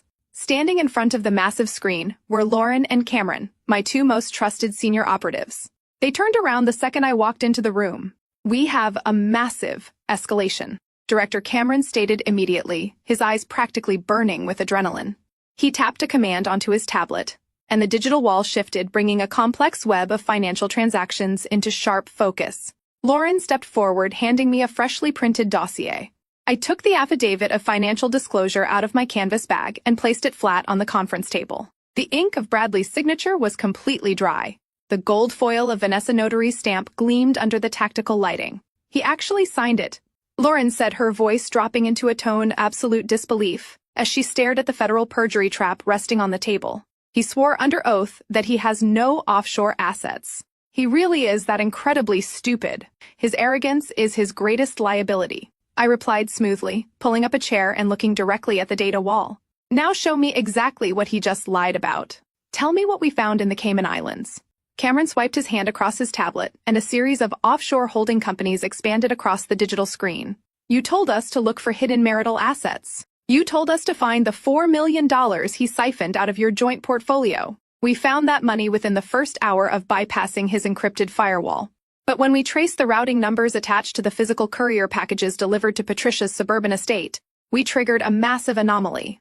Cameron highlighted a specific cluster of offshore accounts. Bradley is not just hiding his personal wealth from you, Cassidy. He is actively running a highly sophisticated international money laundering syndicate directly through his investment bank. I sat perfectly still. The magnitude of the revelations settled over me like a heavy, freezing blanket. A cheating husband hiding assets in a divorce was a standard everyday civil dispute. An investment banker running a global money laundering syndicate was a major federal crime that carried decades in prison. Walk me through the exact mechanics of the operation. I ordered, my forensic mind immediately shifting into maximum gear. How is he placing the dirty capital? Lauren pulled up a secondary screen detailing corporate wire transfers.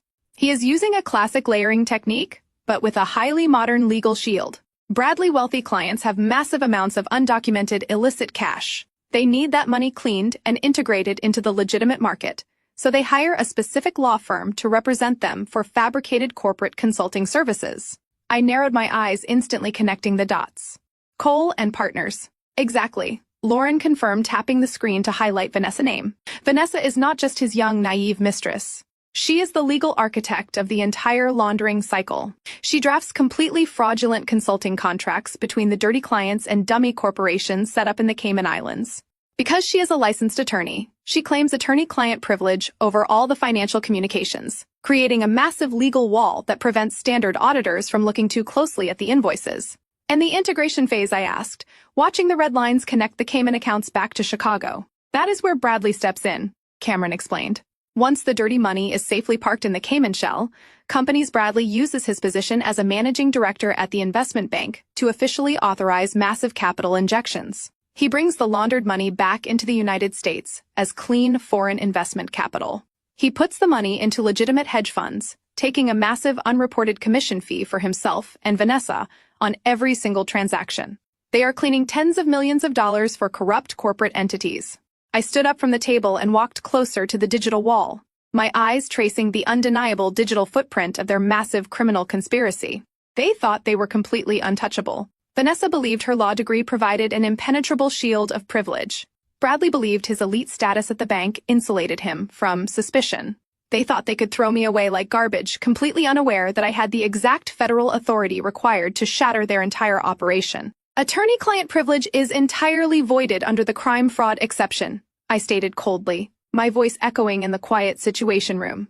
If an attorney actively participates in the commission of a crime, their legal shield completely evaporates. Vanessa just destroyed her entire career. I turned around, looking back at the cheap standard piece of paper resting on the conference table, and Bradley just handed us the final nail for his coffin. By signing that affidavit today, he legally swore to the federal government that he has no connection to those Cayman accounts. When we present the offshore ledgers, proving he controls those exact shell companies, he cannot claim it was a simple accounting error. He committed blatant documented perjury to hide a money laundering syndicate.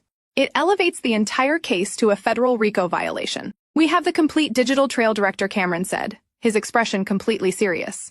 But digital evidence of this magnitude requires physical verification to secure immediate federal arrest warrants without a lengthy grand jury process. We need the encryption keys. We need the physical ledgers he keeps locked away. I crossed my arms over my chest, a slow, predatory smile finally breaking across my face. I thought about the luxurious suburban estate. I thought about the vicious, arrogant woman who had humiliated me at the Sunday dinner table. And then I thought about the brilliant, fiercely observant African-American woman who had deliberately spilled a pitcher of ice water just to hand me the keys to the kingdom. We know exactly where the physical evidence is located, I said smoothly. Bradley keeps a hidden biometric safe inside Patricia's home office. He assumes nobody in that house is smart enough to understand what he is doing. I picked up my secure mobile device from the table. The digital puzzle was solved. Now it was time to execute the physical raid. I needed to get inside that suburban fortress, and I knew exactly who was going to open the door for me. I needed to contact Naomi. I needed to offer her the exact exit strategy she had been desperately waiting for. The meeting took place at a dimly lit high-end botanical cafe on the absolute edge of the city limits, far away from the pretentious downtown spots the Reed family frequented. I arrived 15 minutes early, wearing a sharp, tailored black trench coat that commanded immediate respect. The oversized gray cardigan and the scuffed flats were gone. I was no longer playing the role of the defeated, discarded wife. I secured a secluded, corner booth shielded by heavy tropical foliage, sipping a black espresso and waiting for the only woman in the Reed dynasty who possessed an actual spine. Naomi walked through the glass doors exactly on time. She wore a flawless, camel-colored wool coat over dark slacks, her posture radiating the kind of effortless, regal authority that Patricia Reed could only dream of buying. Naomi scanned the room with sharp, calculating eyes, spotting me instantly. She did not look surprised by my sudden upgrade in attire, or the predatory, confident way I was sitting. She simply slid into the leather booth opposite me, setting her designer handbag onto the table with a soft, deliberate thud. "You clean up incredibly well," Cassidy Naomi said smoothly, her dark eyes flashing with a profound, knowing intelligence. "I always suspected you were hiding a massive amount of fire beneath that pathetic administrative disguise. And I always knew you were the smartest person sitting at that miserable dining table," I replied, matching her calm, razor-sharp tone. "Thank you for the pitcher ice water. You handed me the exact geographic anchor I needed to map Bradley's entire financial existence." Naomi did not smile. She leaned forward, crossing her arms over the polished table. Her expression was entirely devoid of any casual pleasantries. "If you are mapping Bradley offshore accounts, then you already know he is running a massive corporate laundering syndicate. But you do not have the complete picture yet. You only see the capital moving across the international borders. You do not see the domestic rot happening right inside our own homes." I kept my gaze locked on hers, signaling her to continue. In the world of forensic accounting, the most devastating evidence always came from the insiders who had finally been pushed past their breaking point. Trent is not just a pathetic alcoholic losing his allowance to local bookies, Naomi stated, her voice dropping to a low, furious register. He is deeply embedded in Bradley financial crimes. Bradley needed a domestic proxy to clean the cash before routing it to the Cayman Islands. Trent has been using his connections at high-stakes underground casinos to wash the physical currency for Bradley elite clients. He takes the dirty cash, runs it through the gambling syndicates, and transfers the clean casino payouts directly into the shell companies Vanessa established. My mind rapidly processed the tactical intelligence. It was a classic, highly effective layering technique. Using underground gambling rings provided the perfect smokescreen for massive cash deposits. But Trent was reckless, and reckless men always made catastrophic financial errors. Trent is a severe gambling addict, I pointed out analytically. He cannot handle large sums of cash without skimming off the top. Bradley is a sociopath, but he is meticulous. He would never trust a volatile addict with millions of dollars unless he had ultimate leverage over him. Naomi let out a harsh, bitter laugh. "You are absolutely right. Trent skimmed nearly $500,000 from the syndicate last month to cover his own personal losses. Bradley found out. He threatened to hand Trent over to the federal authorities, or worse, hand him over to the corporate clients whose money he just stole. Bradley demanded immediate repayment with aggressive interest to balance the offshore ledgers." Naomi tightened her grip on her own arms, a flash of genuine, unfiltered hatred crossing her beautiful features. "Trent is completely out of liquid cash. His trust fund is empty. So he is going after the only valuable asset we have left. My home." I sat up straighter, my forensic instincts flaring wildly. The sprawling modern estate Naomi and Trent lived in was famously inherited from Naomi, late father, a highly successful architect. It was entirely paid off and worth millions. "The deed is solely in my name," Naomi continued, her voice trembling slightly with a rage she was fighting to control. "My father made absolutely sure it was protected before he died. But Trent is desperate. I accessed his private laptop yesterday while he was passed out drunk. He has been working with a fraudulent notary, highly likely a contact provided by Vanessa, to forge my signature on a massive home equity loan. He is actively preparing to leverage my family home to the maximum limit. He plans to take the cash wire it directly into Bradley Offshore Fund to cover his stolen debt and leave me completely bankrupted and homeless. When the bank eventually forecloses, The sheer absolute depravity of the Reed brothers was staggering. They were not just stealing from faceless corporate entities. They were actively orchestrating the complete financial destruction of the women they had married to protect their own fragile egos and illicit wealth. When does the loan application process? I asked, my tone shifting into absolute freezing authority. He submitted the forged paperwork to a predatory lending firm. Yesterday morning, Naomi answered, pulling a folded stack of printed emails from her handbag and sliding them across the table. They are expediting the approval. The funds are scheduled to disperse into a joint account in less than 48 hours. Once the cash hits that account, he will wire it to the Cayman Islands and my entire life savings will vanish into thin air. I will not let them take what my father built, Cassidy. I refuse to be collateral damage in their arrogant criminal games. I picked up the printed emails, scanning the forged routing numbers and the fraudulent notary seals. It was a sloppy, desperate execution. Trent was acting out of pure panic, leaving massive digital footprints that my team at Apex Forensics could easily freeze. I looked back at Naomi, completely dropping any remaining pretense of being a helpless victim. They are not going to take a single dime from you, Naomi, I stated, sliding the evidence into my trenchcoat pocket. I am not just an administrative assistant. I direct a federal forensic accounting division. I have the ultimate authority to freeze any domestic bank account suspected of wire fraud within 60 seconds. I will personally lock down that joint account before a single cent is transferred. Trent will be left holding a forged federal loan document with absolutely no way to pay Bradley back. Naomi's eyes widened slightly, a sudden brilliant spark of profound relief and fierce satisfaction illuminating her face. She had taken a massive gamble by trusting me, and she had just hit the absolute jackpot. But I need something from you in return. I continued, leaning closer to the table. I can block the domestic wire transfer, but I need to bring Bradley's entire international empire down simultaneously. I need the physical ledgers. I need the encryption keys stored in Patricia's home office. You said Bradley installed a biometric safe. Naomi nodded, a sharp, predatory smile finally breaking across her face. The alliance was permanently cemented. The safe is installed behind the built-in bookshelf on the north wall of the study, she explained rapidly. It requires Bradley's thumbprint, but he is lazy. He set up a secondary manual override code in case the biometric scanner fails. I watched him punch it in last week through the reflection of the hallway mirror. She reached into her pocket, pulled out a small piece of paper, and slid it across the table. I picked it up, staring at the 6-digit code that would completely obliterate Bradley Reed.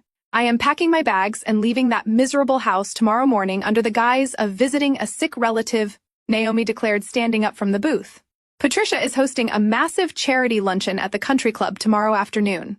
The house will be completely empty. The security system will be disarmed for the cleaning staff. You will have a 2-hour window to walk right through the front door and take everything he loves. I stood up, extending my hand across the table. Naomi gripped it firmly, the shared determination flowing between us. Two women they had severely underestimated were about to execute the most devastating financial takedown in the history of the city. I will freeze your assets tonight, I promised. Pack your bags, Naomi. By the time they realize what has happened, there will be nothing left for them to salvage. I returned to the secure perimeter of Apex Forensics long before the sun even considered rising over the Chicago skyline. The piece of paper Naomi had slid across the table felt like a loaded weapon burning a hole in my trenchcoat pocket. I bypassed my personal office and walked straight to Lauren at the central command desk. I handed her the fraudulent loan application Naomi had intercepted from Trent. I did not just want to block the transaction. I wanted to build an impenetrable titanium wall around Naomi to ensure she survived the incoming blast radius. Execute an emergency federal freeze on all properties and accounts tied to Naomi. Just ordered, my voice echoing with absolute authority across the quiet analytics floor. Flag the incoming home equity loan as active wire fraud. When that predatory lending firm attempts to disperse the funds this morning, the transfer will instantly trigger a federal lock. Trent will be left staring at a zero balance, completely incapable of paying back the money he stole from Bradley laundering syndicate. He will be utterly defenseless. Lauren's fingers flew rapidly across her mechanical keyboard, initiating the strict federal protocols that only a court-appointed special master could authorize. Within 60 seconds, Naomi's entire financial existence was completely sealed off from her parasitic husband. But I was not finished. I pulled up a blank legal template on my secure terminal. I utilized my extensive background as a Juris Doctor to draft a ruthless ironclad divorce petition for Naomi. I systematically stripped Trent of any potential claim to spousal support or property equity, citing his heavily documented gambling addiction and the active federal fraud investigation I was currently building against him. I printed the finalized petition, stamped it with a priority legal seal, and dispatched a secure courier to deliver it directly into Naomi waiting hands. Trent was officially neutralized. Now it was time to amputate the head of the snake. At precisely 1 o'clock in the afternoon, I pulled my unremarkable sedan into the sprawling, meticulously manicured subdivision where Patricia Reed resided. The timing was absolutely critical. Naomi had confirmed that Patricia was currently holding court at a highly publicized country club charity luncheon. Trent was supposedly meeting with his underground bookies in a desperate, futile attempt to buy more time for his looming debts. Bradley was securely locked inside his glass office downtown, arrogant, oblivious, and entirely convinced he had already won our divorce settlement. I parked 2 blocks away to deliberately avoid the perimeter security cameras monitoring the main gates. I walked briskly down the pristine sidewalk, blending in perfectly with the midday suburban quiet. As Naomi had promised, the heavy wrought iron gates of the estate were wide open to accommodate the weekly commercial cleaning crew. The massive front door was unlocked. I slipped inside the opulent foyer, moving with the silent, practiced efficiency of a ghost. The house smelled strongly of chemical lemon cleaner and expensive floral arrangements. I bypassed the grand dining room where Bradley had dumped wine on me just days ago. I did not let a single emotion cloud my tactical focus. I walked purposefully down the long carpeted corridor toward Patricia's private home office. The cleaning crew was vacuuming the second floor, their heavy equipment providing the perfect acoustic cover for my infiltration. I stepped into the dim mahogany-paneled study. The air was thick with the scent of old paper and polished wood. I walked directly to the north wall, tracing my fingers along the custom-built bookshelves. I found the specific volume Naomi had described. It was a heavy leather-bound encyclopedia of corporate law. I pulled the book forward. The entire section of the shelving unit clicked softly and swung outward on a concealed hinge, revealing the sleek, black steel face of a high-security biometric safe bolted directly into the foundation of the house. Bradley was incredibly predictable. He relied entirely on the fingerprint scanner, assuming physical security was an absolute guarantee against his technologically inept family members. He never considered the vulnerability of the manual override keypad hidden beneath a small, sliding metal panel. I pulled the slip of paper from my pocket. I typed the 6-digit code Naomi had memorized into the digital keypad. The electronic lock chirped a sharp, high-pitched tone of acceptance. The heavy steel door sprang open with a heavy metallic clunk. I peered inside the dark cavity. There were thick stacks of banded $100 bills, highly likely the emergency cash reserves Trent had not yet managed to steal for the casinos. There were velvet boxes containing Patricia Overflow diamond jewelry, but I completely ignored the physical wealth. My eyes locked onto the only item that actually mattered. Resting in the very back of the safe was a solid-state military-grade encrypted hard drive. This was the absolute holy grail. This small rectangular piece of metal contained the digital signatures for every single fraudulent contract Vanessa had ever drafted. It held the offline ledgers mapping the exact flow of dirty money from Bradley elite clients through Trent underground casino connections and directly into the Cayman Islands shell companies. It was the physical evidence required to bypass any grand jury and secure immediate federal arrest warrants for the entire operation. I reached in and grabbed the hard drive, slipping it securely into the reinforced pocket of my coat. I did not take a single dollar bill. I did not touch the diamonds. I wanted them to know exactly what was missing when the federal marshals finally kicked their doors down. I pushed the heavy steel door of the safe shut. The electronic lock engaged, automatically securing the vault. I pushed the bookshelf back into place, leaving the study looking entirely undisturbed. I walked out of the suburban fortress exactly the same way I had entered, completely invisible, unnoticed, unstoppable. As I started the engine of my car and drove away from the pristine neighborhood, I felt the heavy weight of the hard drive against my side.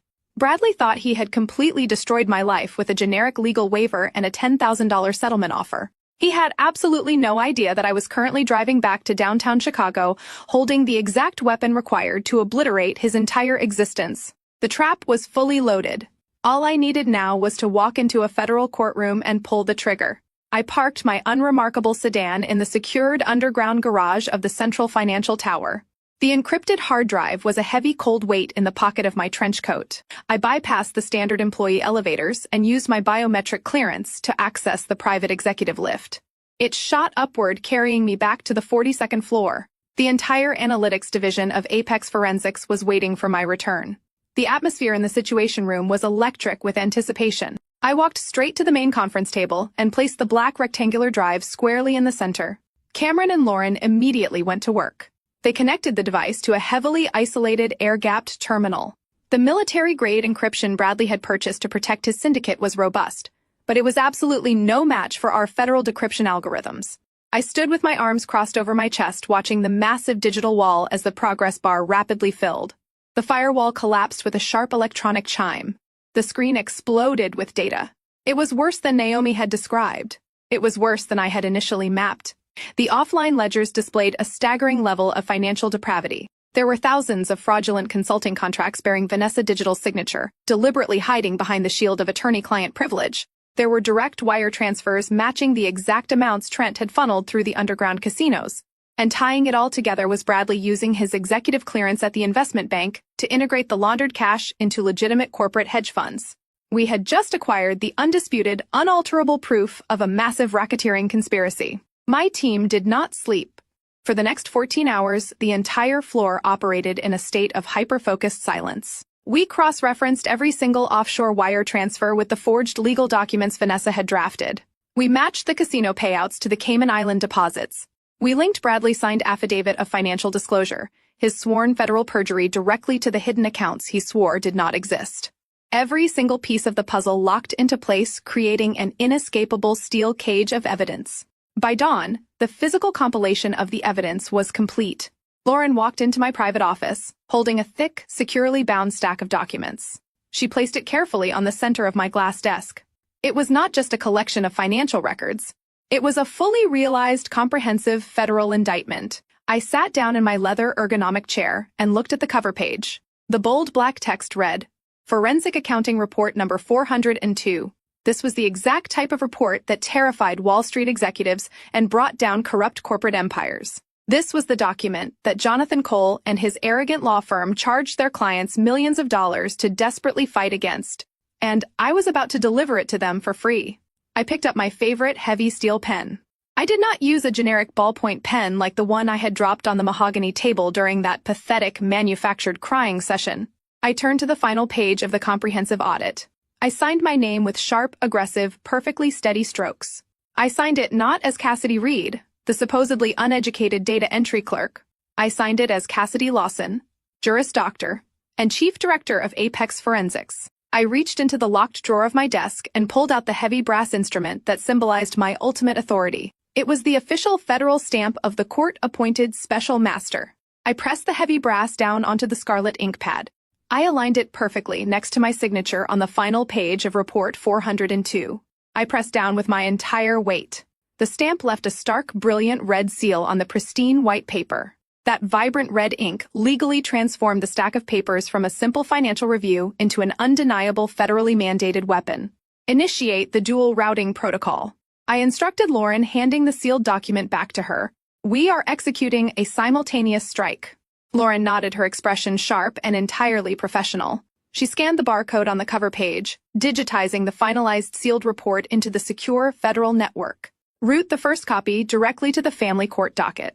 I commanded, my voice cold and absolute. Attach it as an emergency discovery exhibit for my upcoming divorce hearing. Ensure it lands directly on the private desk of Judge Monroe.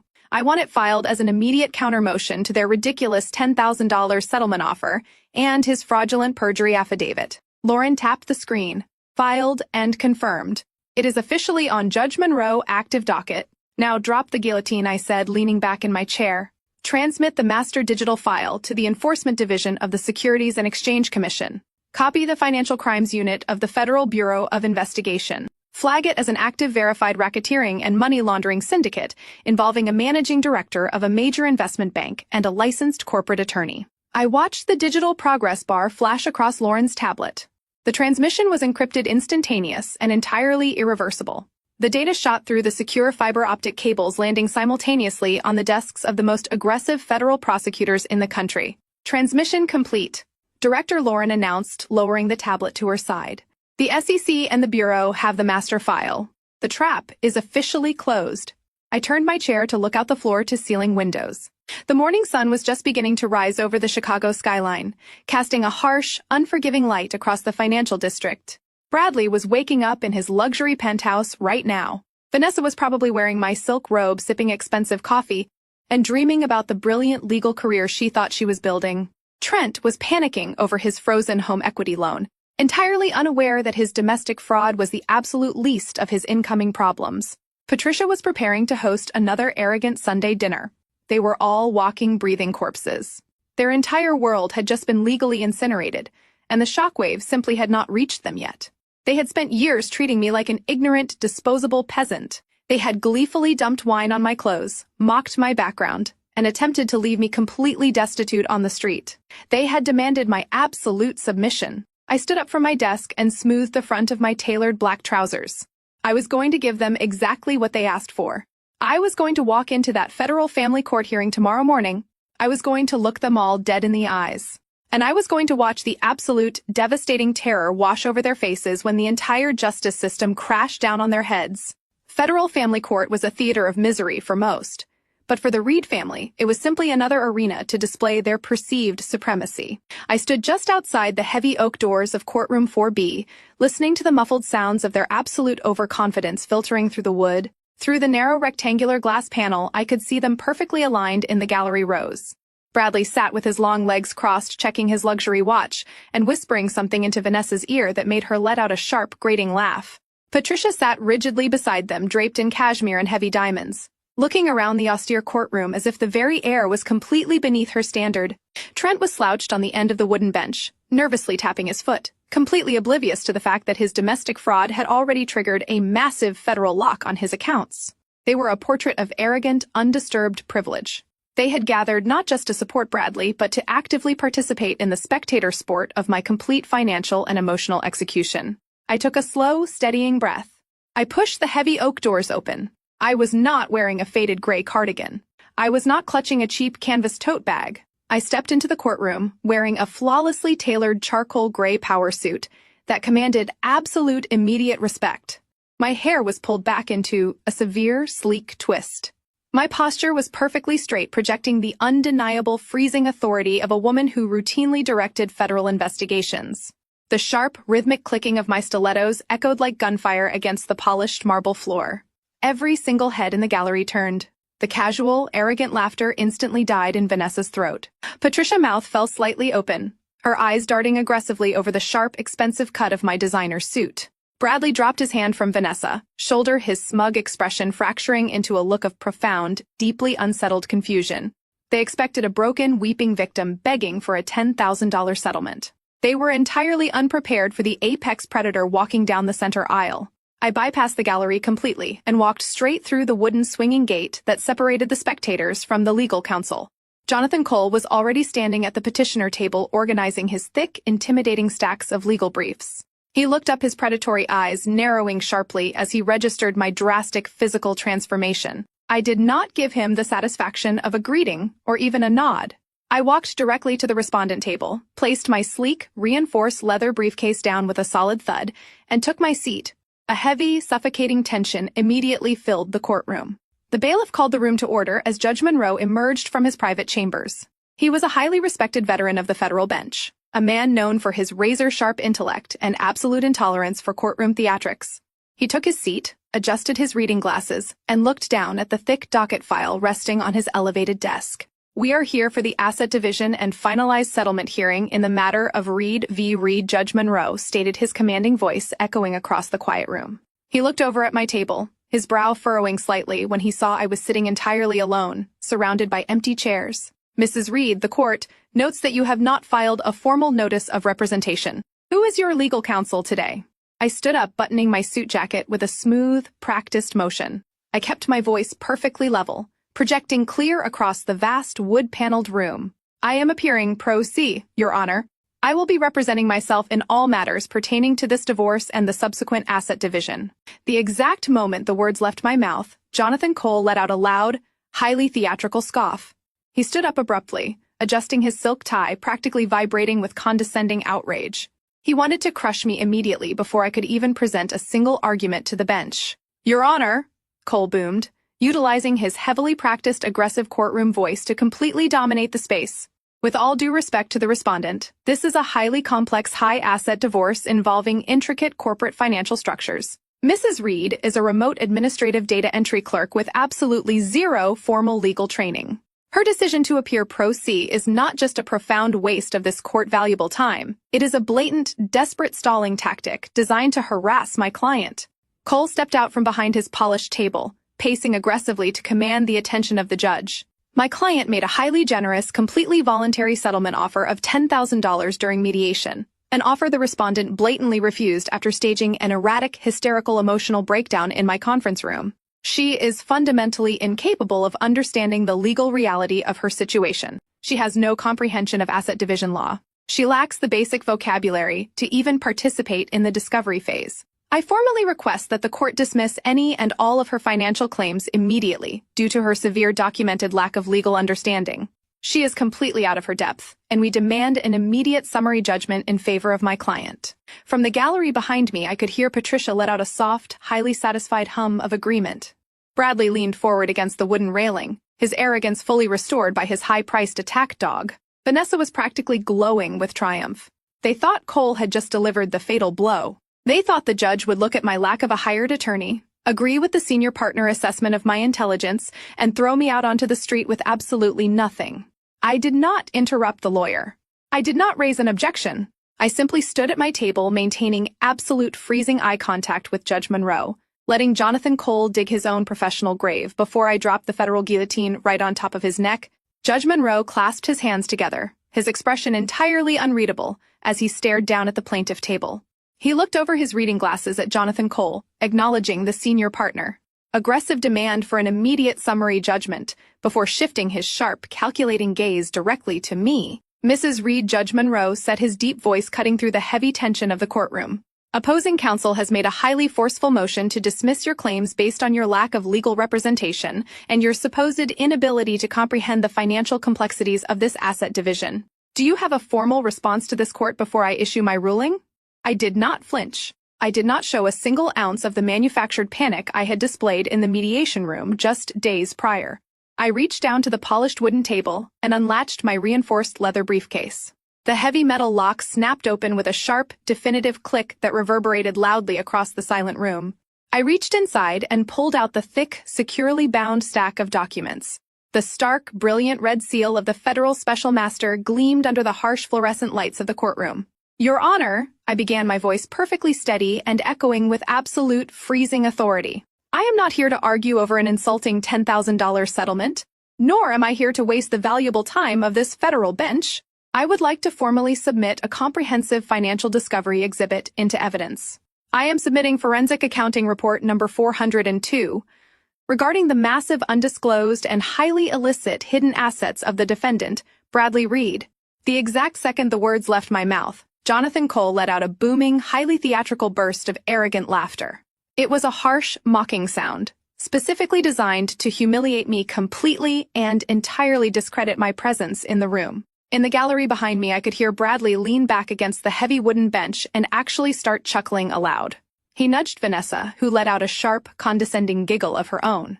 Patricia let out a loud, dramatic sigh of pure disgust, leaning over to whisper something cruel to Trent. They were all participating in the public execution of my dignity. Jonathan Cole aggressively buttoned his suit jacket and stepped out from behind the petitioner table. He paced toward the center of the room, playing to the gallery and the judge with the polished, predatory arrogance of a man who believed he owned the entire judicial system. Your Honor, I must strongly object to this absolute, unmitigated circus, Cole declared, waving his hand dismissively toward my table without even looking at me. My client is a highly respected managing director at a top-tier investment bank. His financial disclosures are a matter of pristine, heavily verified public record. He even signed an affidavit of financial disclosure just to satisfy the emotional hysteria of the respondent. Now, his disgruntled, unemployed administrative data entry clerk of a wife wants to submit what I can only assume is a fabricated homemade spreadsheet she printed off a public library computer. Cole stopped pacing and turned to face the bench, shaking his head with manufactured exhaustion. This is exactly why pro se litigants are a severe danger to the efficiency of the judicial system. She is pulling random inflated numbers out of thin air because she is bitter about being handed a divorce. She likely watched a documentary on financial fraud over the weekend and suddenly decided to play the role of an investigator. It is pathetic, and it is a severe insult to the dignity of this courtroom. The bailiff stepped forward, his heavy boots echoing on the marble floor. He retrieved the bound report from my outstretched hand and carried it up the steps, placing it squarely in the center of Judge Monroe's elevated desk. Jonathan Cole watched the transfer with an expression of profound, unfiltered disgust. He pointed a manicured finger at the document resting on the bench. "We absolutely refuse to acknowledge these fabricated garbage reports." Cole continued, his voice rising in aggressive, booming volume. "This is a federal family court, Your Honor. We deal in documented, undeniable reality. We deal in verified, ironclad financial facts. My firm spends millions of dollars annually to retain the services of elite, untouchable organizations precisely because they represent the absolute gold standard of financial truth." Cole leaned forward, resting his hands on the wooden railing, separating him from the judge, setting the ultimate fatal trap for himself. This court only operates based on certified federal-level forensic data from elite government-appointed oversight organizations. We only recognize audits from institutions possessing the highest level of security clearance and analytical rigor. We are talking about institutions like Apex Forensics. We do not accept random spiral-bound trash created by a woman who files basic paperwork for a living. I stood perfectly still behind my table. The absolute breathtaking irony of his statement hung heavily in the cold-conditioned air of the courtroom. Jonathan Cole, a senior partner who charged $1,000 an hour to protect the corrupt elite, had just enthusiastically validated the exact weapon I had placed on the judge's desk. He had just passionately demanded that the court solely rely on the specific federal agency that I personally directed. He had built an impenetrable wall of credibility around my work without even realizing it. "I completely agree with opposing counsel, Your Honor," I said smoothly, my voice slicing through the heavy silence. I turned my head just slightly to look directly into Jonathan Cole. Arrogant, predatory eyes. A federal court should absolutely never rely on fabricated garbage. The court should only trust verified, air-gapped, legally binding data extracted directly from the Cayman Island shell companies that Mr. Reed currently operates. The specific words Cayman Island acted like a physical blow to the room. The arrogant laughter in the gallery instantly died. I did not even have to look backward to know that Bradley's smug smile had completely vanished. The air in the courtroom suddenly felt incredibly thin, thick with the sudden, sharp scent of incoming devastation. Cole opened his mouth to object, but the words died in his throat as Judge Monroe slowly picked up the heavy document, his eyes locking onto the bright red federal seal, stamped on the cover page. Judge Monroe did not immediately respond to Jonathan Cole. He sat in total silence on the elevated bench. The heavy mahogany courtroom felt as though the oxygen had been completely vacuumed out of the air. The judge slowly opened the thick, bound document I had submitted. His eyes immediately fell upon the cover page. I watched his gaze track over the crisp black text, stopping dead on the vibrant raised red seal of the federal special master pressed firmly onto the lower right corner. His eyes shifted to the bold, handwritten signature placed directly beside the seal. A profound, heavy stillness settled over his features, the kind of stillness that precedes a catastrophic natural disaster. Jonathan Cole stood at the petitioner table, aggressively adjusting his silk tie, completely misinterpreting the extended silence. He thought the judge was staring in utter disbelief at a fabricated piece of trash. He genuinely believed he had already won the morning. Cole puffed out his chest, preparing to deliver another booming theatrical monologue about the sanctity of the federal court system and the absolute delusion of pro se litigants attempting to play lawyer. Judge Monroe slowly closed the file.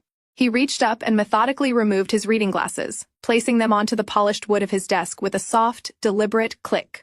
He leaned forward, lacing his fingers together, and looked down at Jonathan Cole. The expression on the judge's face was not one of anger or irritation. It was a look of profound, devastating pity. It was the exact look a man gives to a pedestrian who has just unknowingly stepped directly into the path of a speeding commercial freight train. Counselor Cole, Judge Monroe began, his deep voice slicing cleanly through the absolute quiet of the room. You just spent the last 5 minutes of this hearing passionately defending the integrity of the federal oversight system. You went on the official record demanding that this court solely rely on the unassailable data provided by elite government-appointed institutions. Specifically, you named Apex Forensics as the absolute gold standard of financial truth in the United States. Cole smiled a slick, predatory grin that reached his eyes but lacked any genuine warmth. Yes, Your Honor. My firm trusts their methodology implicitly. We rely on their corporate audits to protect our most valuable clients from frivolous financial claims. We respect their institutional authority above all others. The judge did not return the smile. He did not blink. He simply tilted his head slightly to the side. Then I find myself in a state of absolute bewilderment. Counselor? Judge Monroe's voice dropped an octave, resonating with a freezing, inescapable authority. If your firm relies so heavily on their audits, and if you respect their institutional authority, as much as you proudly claim, do you truly not recognize the woman standing directly across from you today? The slick, confident smile on Jonathan Cole's face froze instantly. His brow furrowed in sudden, sharp confusion. He physically turned his head, looking at me across the aisle, as if seeing me for the very first time. He took in my tailored charcoal suit, my perfect, unyielding posture, and the freezing predatory calm radiating from my eyes. A flicker of genuine primal unease finally breached his arrogant facade. He looked back at the judge, his mouth opening slightly, but no words came out. In the gallery, the smug whispers abruptly ceased. Patricia stopped fanning herself with her program. Trent sat up straight, his bloodshot eyes darting nervously around the room. Bradley leaned forward, gripping the wooden railing of the spectator partition so tightly his knuckles turned a stark, translucent white. A sudden, inexplicable panic began to claw at the edges of his mind. The atmosphere in the room shifted from a routine divorce hearing to the terrifying precipice of a federal execution. Judge Monroe picked up his wooden gavel. He struck the sounding block once. The sharp, explosive crack echoed like a gunshot, demanding absolute submission from every single breathing soul in the room. "Let the official court record reflect," Judge Monroe declared, projecting his voice to every corner of the vast courtroom, "that the respondent appearing before this bench is not an administrative data entry clerk. She is Cassidy Lawson. She is the chief executive officer and the lead forensic accountant of Apex Forensics." The words hit the room like a physical shock wave. The air grew incredibly heavy, but the judge was not finished destroying them. He picked up the bound report and held it up for the entire court to see the glowing red seal. Furthermore, Judge Monroe continued his tone, carrying the absolute crushing weight of the federal government, recognizes that she is currently sitting before this bench acting in her official capacity as a special master appointed directly by the Securities and Exchange Commission. The document she just submitted is a verified federally mandated forensic audit regarding a massive act of money laundering and racketeering syndicate orchestrated by the petitioner. The courtroom went dead silent. It was a suffocating, terrifying vacuum of sound, a kind of absolute silence where you can actually hear a heartbeat flatline. I turned slowly, pivoting on my stiletto heel to face the gallery. I looked directly at the man who had thrown my clothes into trash bags, mocked my $40,000 salary, and demanded my total submission. Bradley Reed looked exactly like a corpse. The blood had completely and entirely drained from his face, leaving his skin a sickly, translucent gray. His jaw hung slack, his perfectly styled hair suddenly seeming out of place above such a broken expression. His eyes were wide with a primal, suffocating terror as the sheer magnitude of his fatal error crushed the breath entirely out of his lungs. The brilliant investment banker, the arrogant master of the universe, suddenly realized he had invited the chief director of a federal financial task force into his home, married her, and handed her a signed, notarized perjury confession on a silver platter. He had not just lost his divorce. He had just lost his freedom, his wealth, his reputation, and his entire future. Beside him, the facade of the rising legal star violently shattered. Vanessa's face contorted in absolute, unfiltered horror. She suddenly understood exactly why I had asked for that specific disclosure form during the mediation. She understood the catastrophic legal implications of her own golden notary stamp. She was not just a mistress moving into a luxury penthouse anymore. She was a documented co-conspirator in a federal RICO violation. She began to physically tremble. Her hands shook so violently that she lost her grip entirely. The thick, heavy stack of legal files she had been clutching to her chest slipped from her fingers. The binders crashed down onto the hard marble floor, the sharp, echoing clatter shattering the dead silence of the courtroom.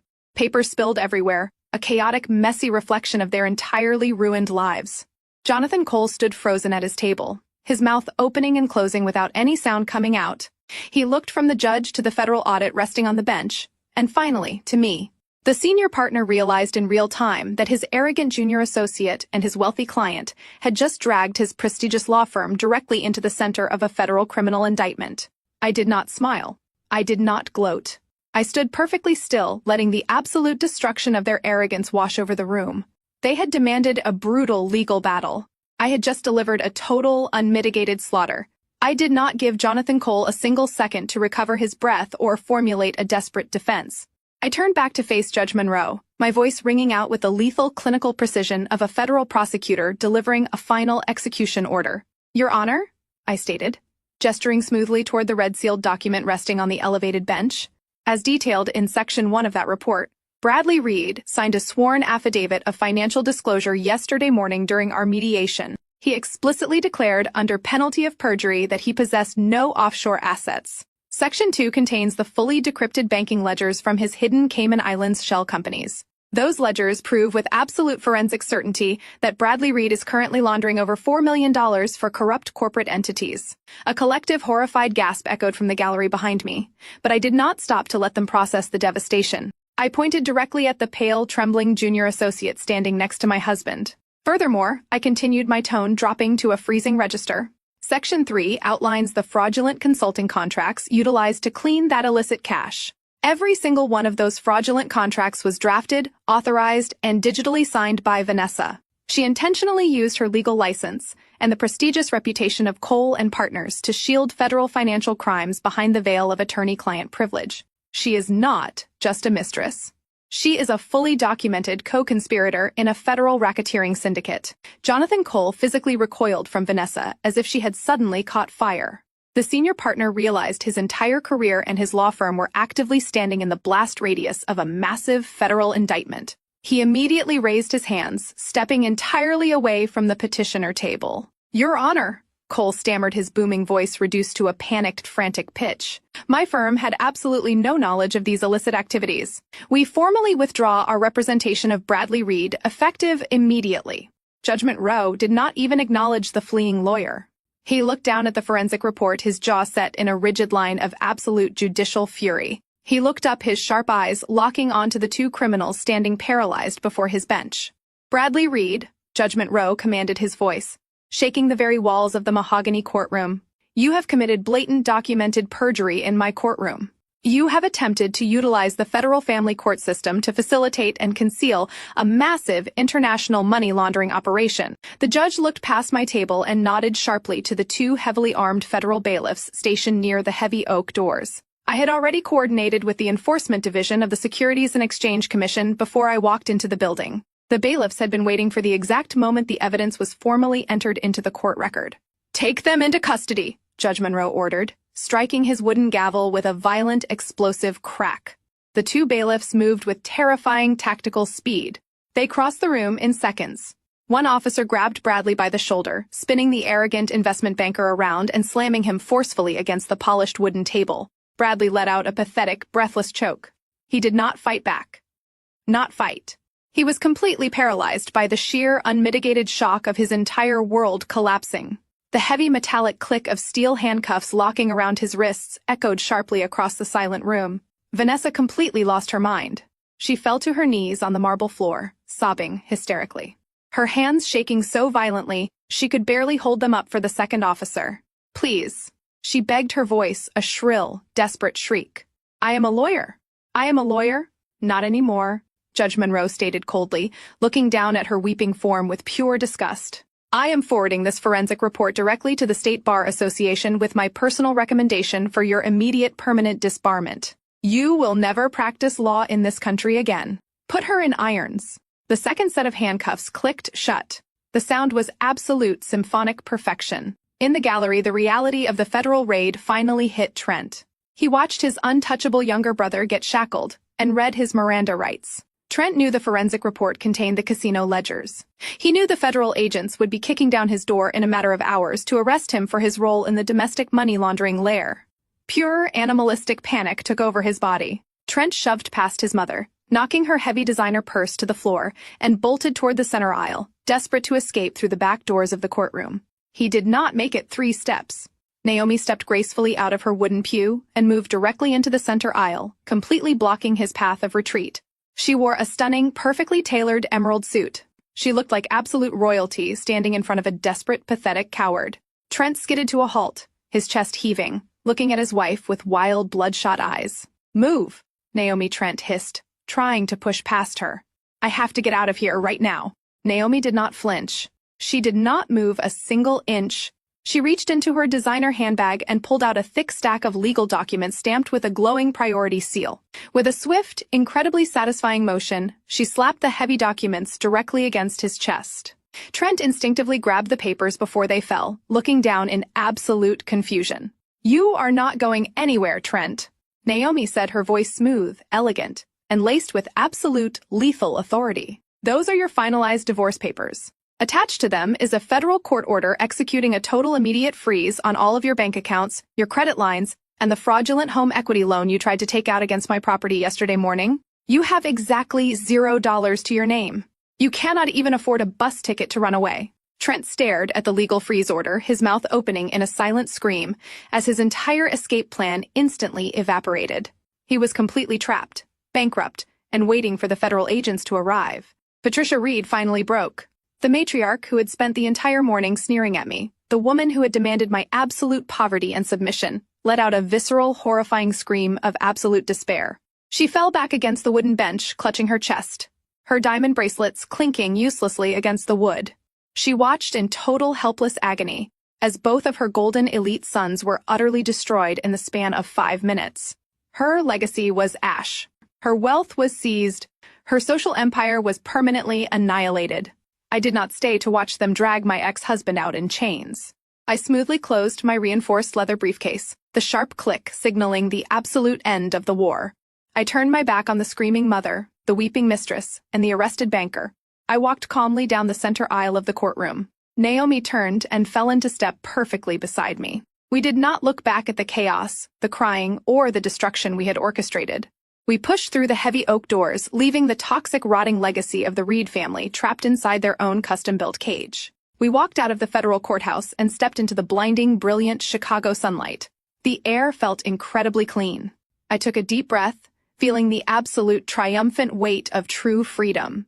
I had not just won a divorce.